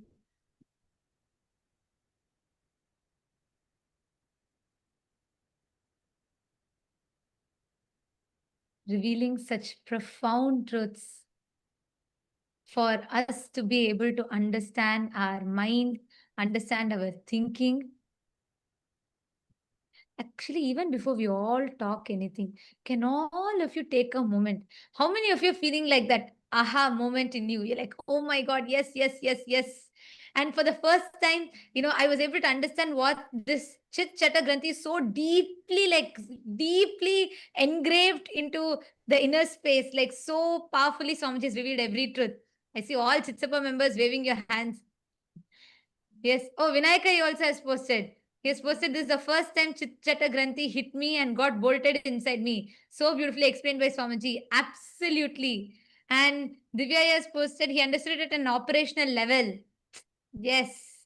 Who can understand when would we ever be able to cognize how Swamiji so beautifully mapped the Chit Jata and the Chit Jata Granthi, how Swamiji mapped so precisely, enabling us to understand. Like today, I felt Swamiji took our minds out, very neatly laid it out for us, and dissected part by part, and made us see, understand it. Whether when Swamiji told about how the Buddhi, Chitta, and Ahankara functions, ego, like always, our idea of ego is so different. But here, how Swamiji came and precisely pulled it all out and laid it out for us. Come on, can I request everybody in the all the e-citizens room? Can all of you please take a moment and type out? What did you all click with? Can I request every one of you to please type out?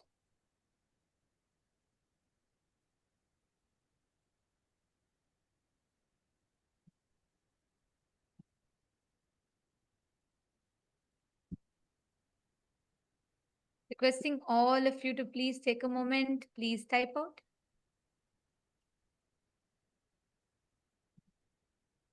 And if you actually have a notebook, you should maintain a notebook where you can write it down. Because when you're feeling this, oh my God, yes, yes, yes, yes moment in you, and when you write it down, it so deeply gets engraved into your system. You don't even need to look at something else to remember it. Like every word of today's satsang is so profound. From the very beginning, how Swamiji revealed about the thinking process in us, what we think, the autopilot mode. We think, we assume responsibility even when our mind, when our thinking happens. The listener and the thinking, both are happening in autopilot mode. But we assume the responsibility for it and we experience guilt. We repent about it. We experience guilt. And like someone said, even that is okay. It's not that it's not right, it's okay. But the most dangerous is the third thing, ahankara, the chit jata granthi, where this leaks, this autopilot mode leaks and seeps into your listening, and it starts generating the command and you start executing it. Ma Divyananda has posted, I have earlier attended the Chit Jata Granthi initiation from Swamiji. Today it was next level altogether. So clearly explained by Bhagavan. So deep and understanding. It is so clear now. Absolutely. Yes, Ma. And the way that's what even Vinayakaya and many others have posted. Because Swamiji has always conducted this Chit Jata Granthi Bhedana initiations and processes. And Swamiji is very deeply revealed it to us. And I also remember in one satsang, Swamiji will say that chit, the consciousness, the closest matter to consciousness, jata, is our DNA. The closest matter to our consciousness is DNA. And Swamiji was telling how that is programmed by the sounds we continuously generate. Today I understood. There's a whole satsang about it. I remember this so well because Swamiji explains how the chit, the consciousness, the closest matter to consciousness is jata, DNA. And this is coiled together around with the sounds that we generate in us. Swamiji said all the words. That's why Swamiji said what you listen to, what you cherish is so important. Today, when Swamiji revealed about this whole autopilot mode thing, I understood to what level this sounds impacts us, influences us, because our DNA and consciousness is tied together with these sounds. So it was so profound the way Swamiji revealed it today.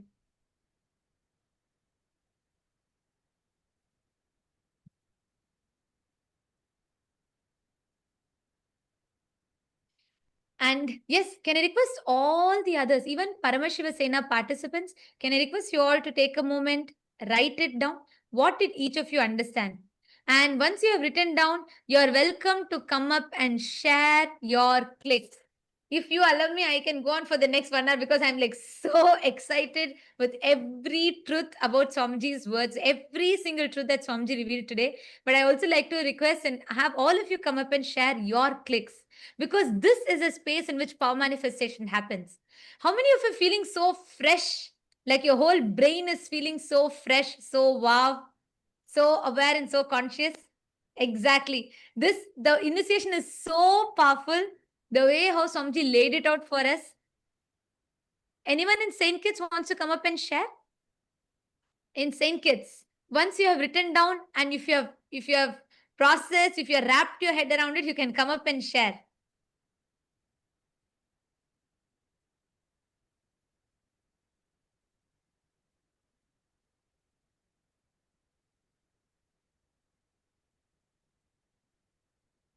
Yes, I am seeing so many messages here.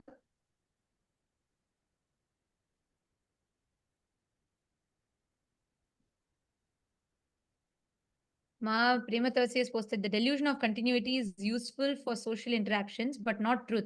Brain receives consciousness and not produce it. Ajapa Japa makes us observe the observer. Ajapa Japa itself, yes, that's one tool, but Swamiji gave that as an example. See, that Sarvadi Sakshi Bhutam, that pure witness. And today when Swamiji told, Swamiji explained in that pure witness, that Sarvadi Sakshi Bhutam only, all the things happens, your identity, thoughts, everything is getting created in that pure consciousness, but that is not producing it. Just like the theater screen is not producing the movies, that is not generating the movies, that's just a mere screen on which all the movies are projected.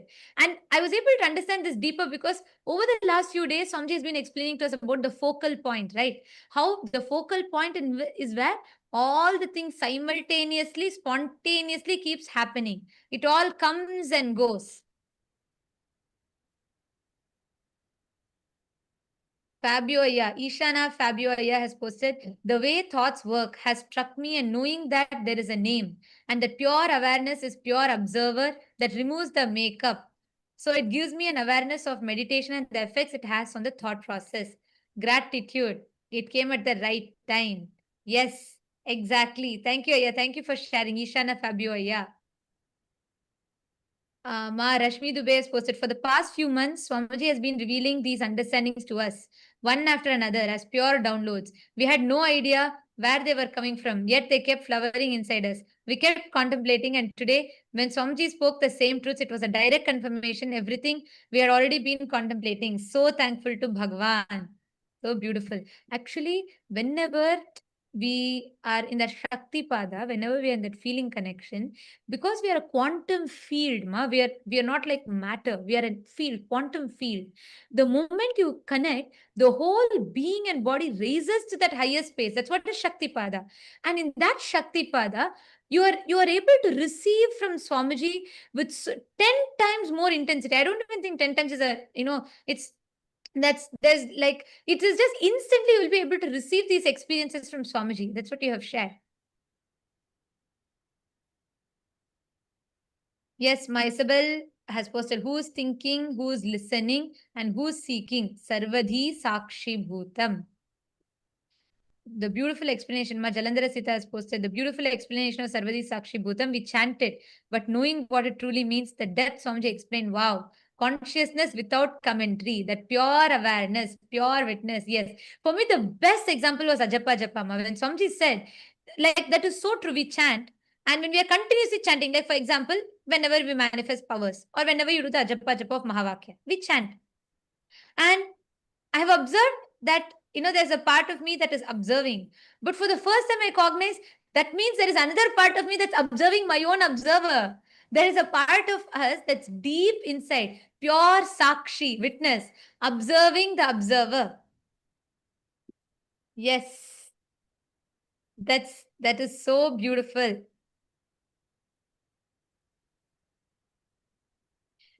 Yes, Nitish, come forward, please. Come forward and share. Like I said, if you allow me to talk, I'll go on talking. There's just so much. I'm so excited with what Swamiji revealed. But please, all of you also come up and share. Go ahead. Nityanama, can you hear me?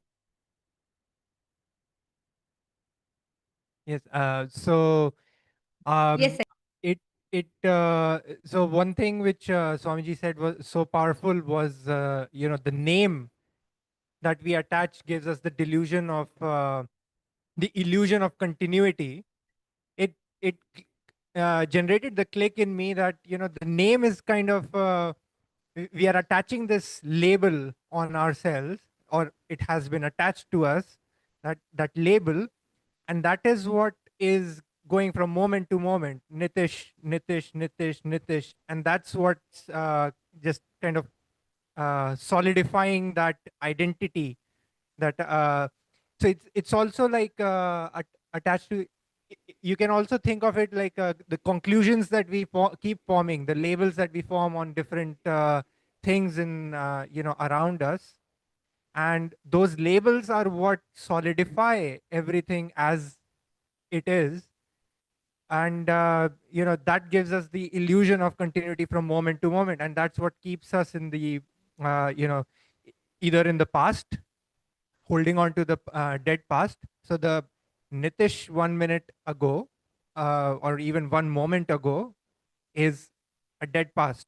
So but that Nitish that carries forward in my consciousness, that label is what is giving me the illusion of continuity, and that's why I would stay the same, not grow. That would hold me back. But if you know kind of if I become aware of that, then that's what lets me grow and actually experience Paramashivatva, eternity, as Swamiji said. And yeah, one as Swamiji said. Exactly. So And, beautifully said. Because also, like Swamiji said, Aya, that the perceived continuity of the name, the illusion of continuity that the name creates, stops us from experiencing the eternity. That was like so powerful for me also, like you said, because temporary continuity that we perceive makes us forget that whole eternity that lies in front of us. And somebody told that our body is not the same, our thoughts are not the same, nothing, our emotions are not the same, even our memories are fabricated. That, like somebody said, even our memories are fabricated, yet just this name gives us that perceived sense of continuity which stops us from experiencing eternity. That was profound. Go ahead, please. Yeah, absolutely. And I would also like to share one, like the experience that I've had with this question, which Swamiji, also said, who am I? Have this question, who am I? And, you know, w- what I experienced was that, uh, I would start observing the thoughts and try to figure out, okay, who is looking at those thoughts? And then I would kind of stop at, okay, this is me. I would be pointing somewhere that this is me.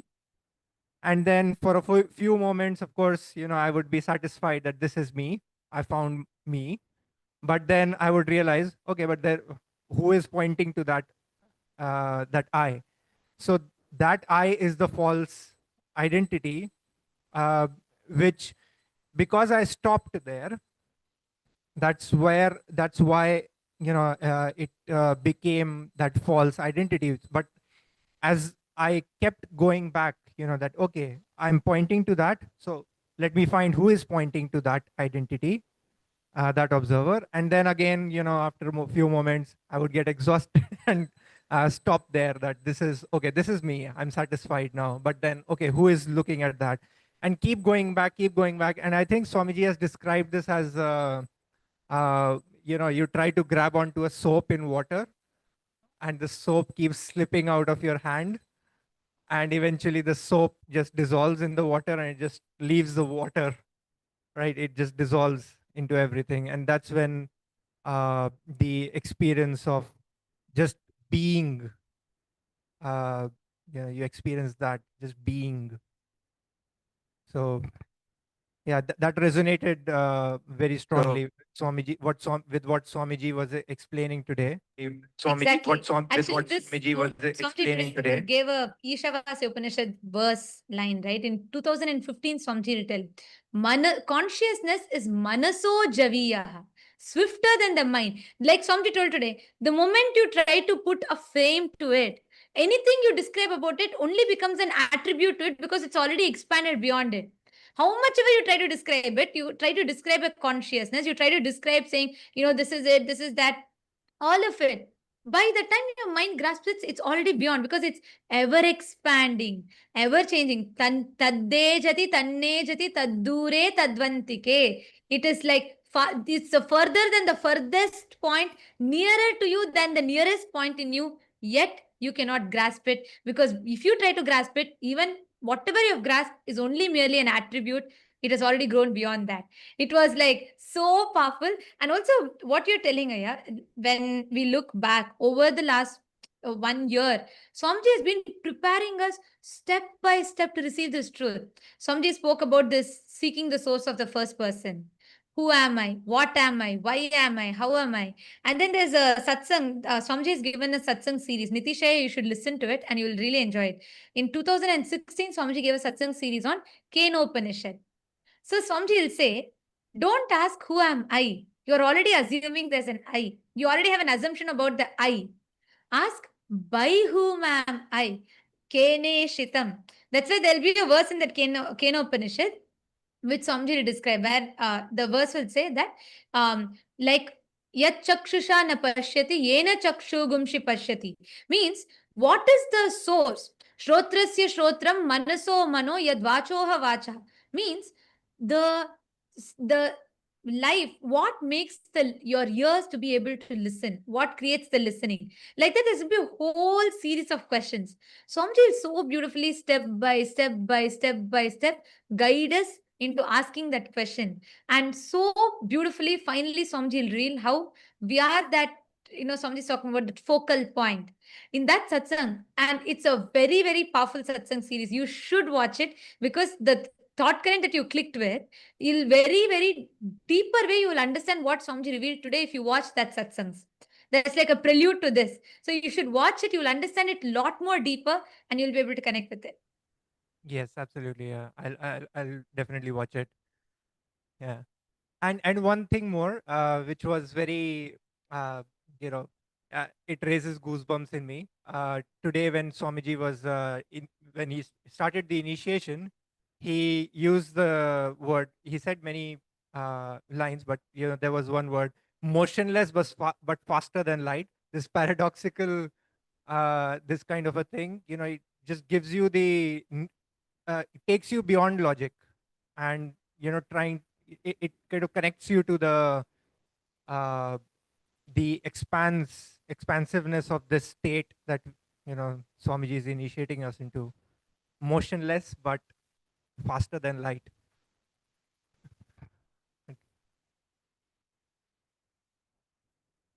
Absolutely, yeah, yes. And every word of today's satsang, I mean, I really don't know. I'm struggling to put a gist today's satsang. I don't know how to put it because every single word, the only thing I can do is I can sit and repeat the whole satsang. Even then, I will not do justice to it because what Swamiji has revealed is so powerful. And thank you so much for coming up and sharing, Aya. And Thank you. right now, Nitishaya, see, the experience that you're all having of going beyond sleep, or the time bending, where you like you today morning you shared, right? You slept only for few hours, but you felt it was such a deep, the time extended, like the time stood for you to be able to have enough rest. It is because continuously see the kind of conversations, the thinking that Swamiji is leading us into.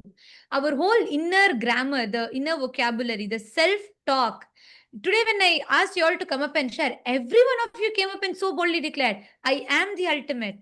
I am Paramashiva. Even for us to be able to make that declaration, that space, that continuous ecosystem Swamiji is giving, this is the most conducive ambience for you to manifest powers. So, right now, sit, pick up any power you want. Just sit, explore with that powers. Just play with that powers. You will have a breakthrough. Okay. Yes. Yes. Thank you. Thank you. Thank you, ma'am. Yes. Who else is coming up? You can come up and share, come up to the mic in all the PSS participants. And to all the e-citizens, every one of you that have logged in here in the e-citizens room, for all of you to experience this, you all can come attend the Paramashiva Sena. You can make this as an experience for you because Swamiji is literally gifting us the science. He's making it, not just Swamiji is revealing it to us, he's literally boldening it inside us, making us manifest powers, making us understand, cognize, and experientially live it. Yes. Vinayakaya, do you want to share? Because I see continuously you've posted so many messages. I think you can better come and share. Go ahead. Nityanandamma. Yeah, it's an amazing satsang. Means out of the world. This was like super good satsang. It was. I don't have really words to just soaking everything. And finally, what Swamiji said, actually, I think it was in the Shvetottara Agama. I think he says that the sound where Paramashiva explains to Devi, where Swamiji is explaining that the sound is the original sin. So Swamiji is trying to explain that one, and that is when I understood, oh yeah, these words, the Chikjata Granti, the words which have been formed because of the Granti, and that is one of, and Swamiji basically beautifully said it is the Granti, that Chikjata Granti is what is the root cause of all our problems, and that is formed by all these opinions, words which you keep on hearing and which you keep on talking to yourself. So that is when I also understood that one, and yeah, amazing one is that yeah, name gives us the delusion of continuity, right, and stops you from experiencing nitya. Yeah, so it's too good today. It's too good. Yeah, wonderful. Absolutely. Yeah, wonderful. Yes, yeah. And actually, each of these truths, when we sit and share, right now, actually, all of us can do it. When we sit and question these conclusions or the understandings we have, we will delve even deeper into what Swamiji Yes, has ma'am. revealed. And that's always because when Swamiji talks, Like Yes. the same satsang, if I go back now and watch the Ishavasya Upanishad satsangs from 2015, I'll have a much more deeper understanding of it. Because that's why every time, like when Sir Sam Swamiji revealed about seeking the source of first person, my understanding of it was to one extent, like, okay, trying to explore who am I, what am I. But now when I look back, or the same example I gave, right, the jata being the closest to the consciousness, the DNA being closest to consciousness and being tied by sound, I grasped it only to one extent at that time. But today I understood, oh God, this is what Swamiji has been saying. When Swamiji told your DNA and consciousness are tied together by the sound, that is the granthi that forms. And I was like mind blown. We understand it only from the level that we are in. And that's why the more and more we keep re-listening again and again, we go deeper. Absolutely, Ma. Absolutely. Yeah. Especially the Kenop, all the Upanishad talks, right? It's like, it's literally the best pastime to have, the bestest pastime to have. Bestest pastime to have. Yes, absolutely. Yes, thank you so much for sharing, Aya. Thank you so much for coming up and sharing and putting it beautifully. And all of you, everyone, see, even in the Rajya Sabha room, can I request all of you also to type it out? Type out more, verbalize each of it. You will have phenomenal breakthroughs with power manifestation. You will have so many different shifts and breakthroughs. Just sit and cognize. Ma Ganga Priya is waiting to share. Go ahead, Ma Ganga Priya, go ahead. Yes.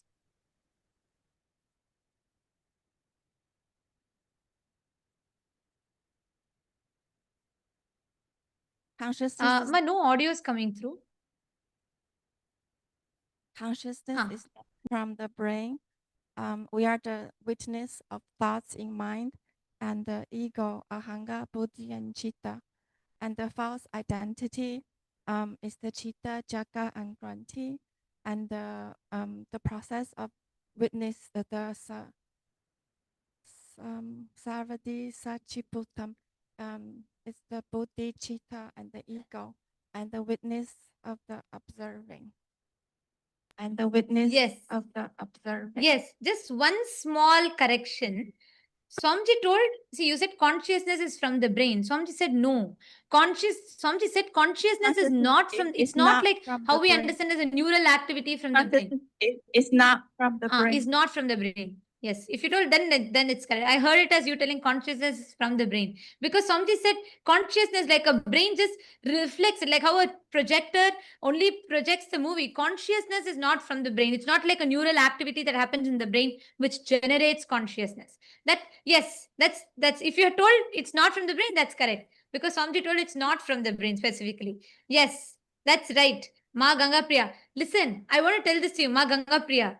You should start using all of this to upgrade your self-talk, the inner conversations that are happening. Now do you see to what level Swamiji is taking it to? See, the whole battlefield is different now. You don't need to sit and juggle between am I complete or incomplete? No, it's just out of question. You are completely in a different level, different plane now altogether. You understand? Yeah. Okay. Thank you for coming up and sharing, Ma Ganga Priya. Yes. Next, who wants to come up?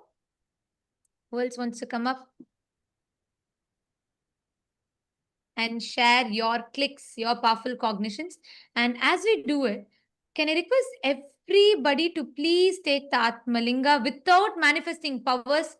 This satsang, we should grasp, we need to manifest powers to settle this experience and energy in us. Can I request all of you to please take Atmalinga? Just 10 minutes spent. Just 10 minutes. Can I request all of you to pick up Atmalinga in your hand? Please keep the Atmalinga on your palm. Take the Atmalinga, keep your palm flat. Keep the Atmalinga on your palm.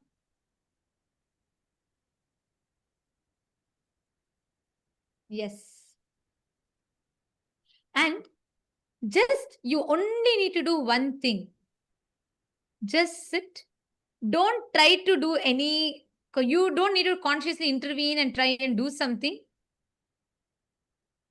You're going to be just sitting and intensely remembering the words.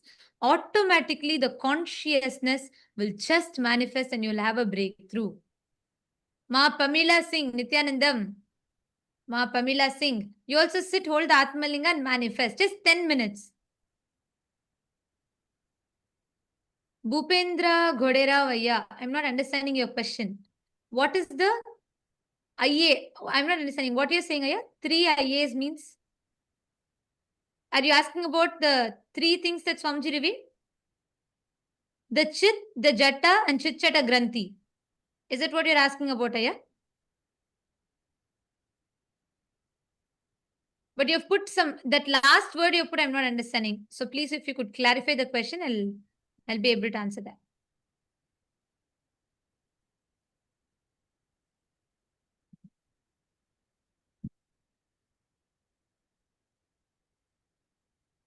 Yes, Ma Shivaika Sarupini, right. Somebody said the Chit Chata Granthi is what our being does, not what our being is. Right. All of you sit. Just remember Swamiji's words in you. Sit. Keep the Atmalinga in your hand. And again and again, let us resonate and become that pure Sarvadi Sakshi Bhutam. Even though there might be a part in you now waiting, expecting you to manifest, expecting you to do something, observe that part. There is another part of you that is observing it. Go a little deeper. There's a part of you, pure witness, Sakshi, observing the observer and the part of you that is manifesting powers, all of it together. Your focal point. Just experience that pure witness. Sarvadi Sakshi Bhutam.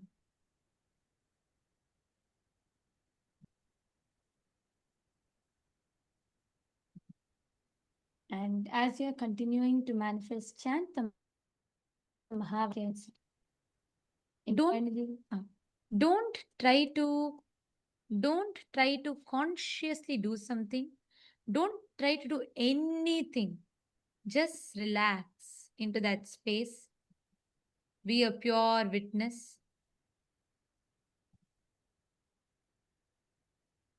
Our manifestation will be a byproduct.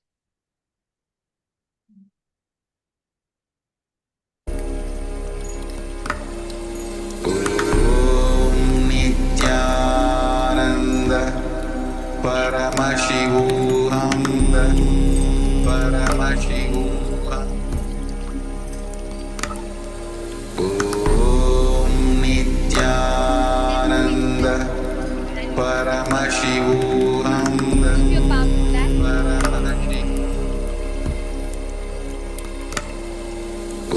Om Nityananda Paramashivoham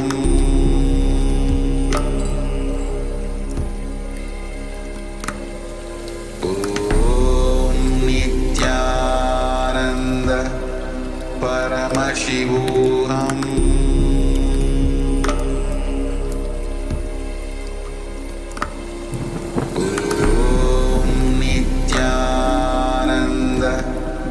Paramashivoham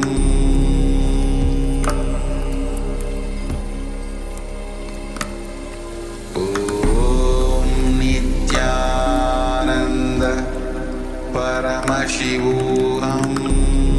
Nityananda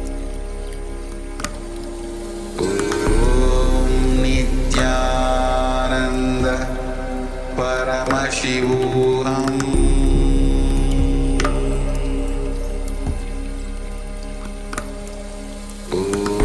Om Nityananda Paramashivoham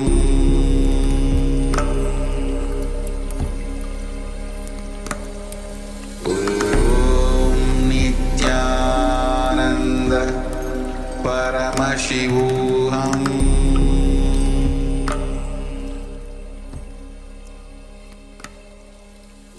Om Nityananda Try to intervene. Don't try to do anything. Just resonate with the satsang deeply. Just sit intensely resonate with this satsang and be that pure Sarvadi Sakshi Bhutam, witness all your expectations, anything that's happening in you, and just pure consciousness as a pure Sarvadi Sakshi Bhutam, sit down and witness the manifest.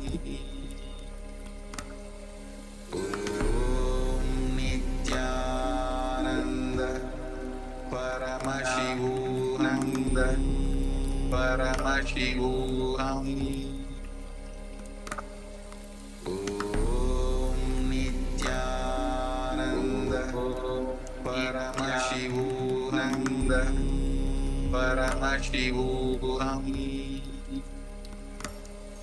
Om Nityananda, Paramashivoham.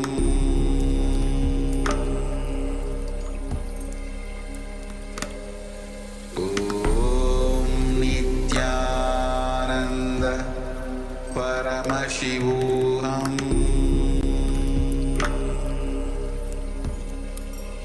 Om Nityananda, Paramashivoham. Om Nityananda, Paramashivoham.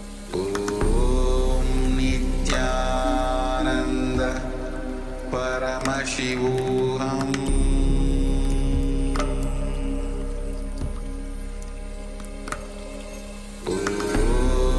Nityananda, Paramashivoham.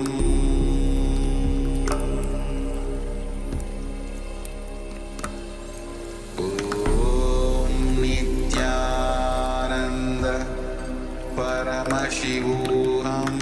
Om Nityananda, Paramashivoham.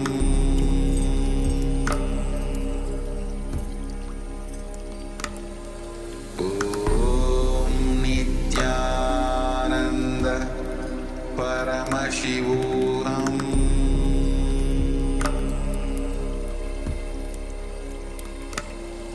Om Nityananda, Paramashivoham.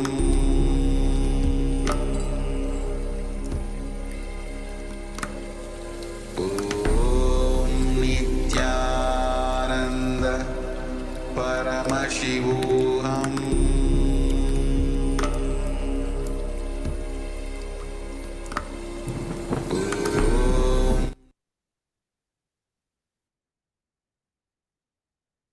Slowly, please relax. Just settle down in this powerful space and don't have any other distractions, any other conversations. Just when you go back, continue to think deeply because tomorrow we're going to go deeper into these truths. All of you continue to think deeply and just fall into the space. Like Swamiji blessed all of us, we will fall into that Nirvikalpa Samadhi.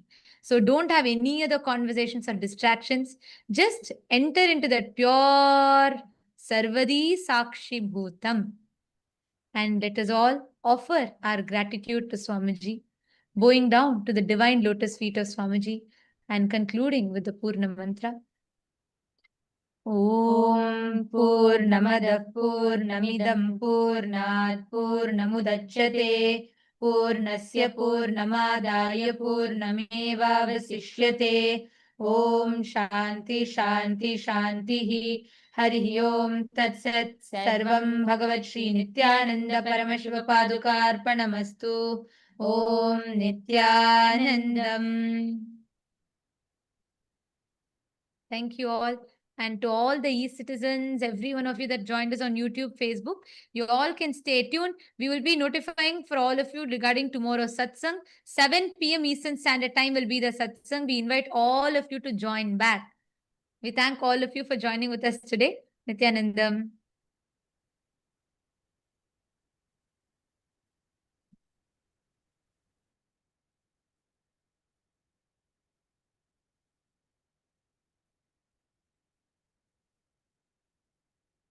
Established since 2002 in the United States of America, the United Ancient Nations is an intergovernmental organization currently made up of 160 plus members and indigenous nations. The UAN and its work are guided by the purposes and principles contained in its founding charter.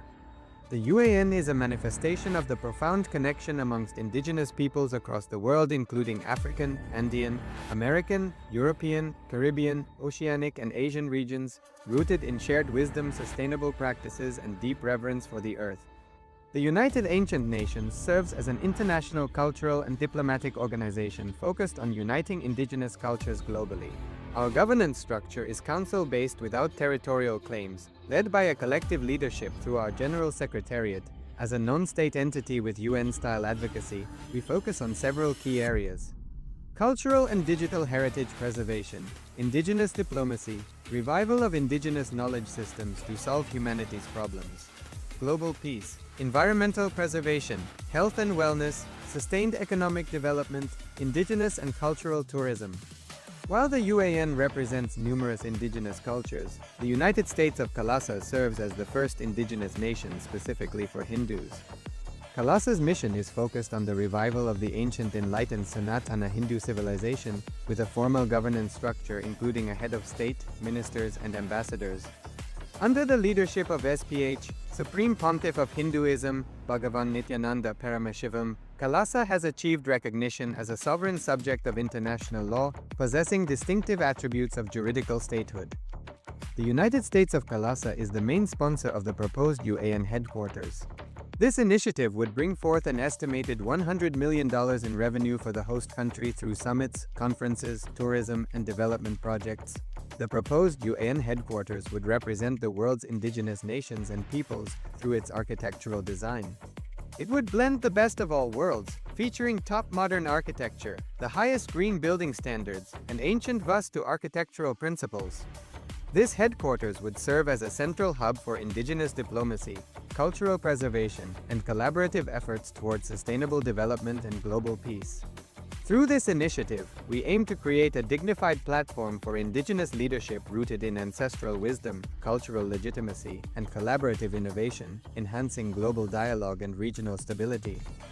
The establishment of the UAN headquarters would position a host country at the forefront of a global movement promoting indigenous wisdom while creating significant economic opportunities for the nation and its people.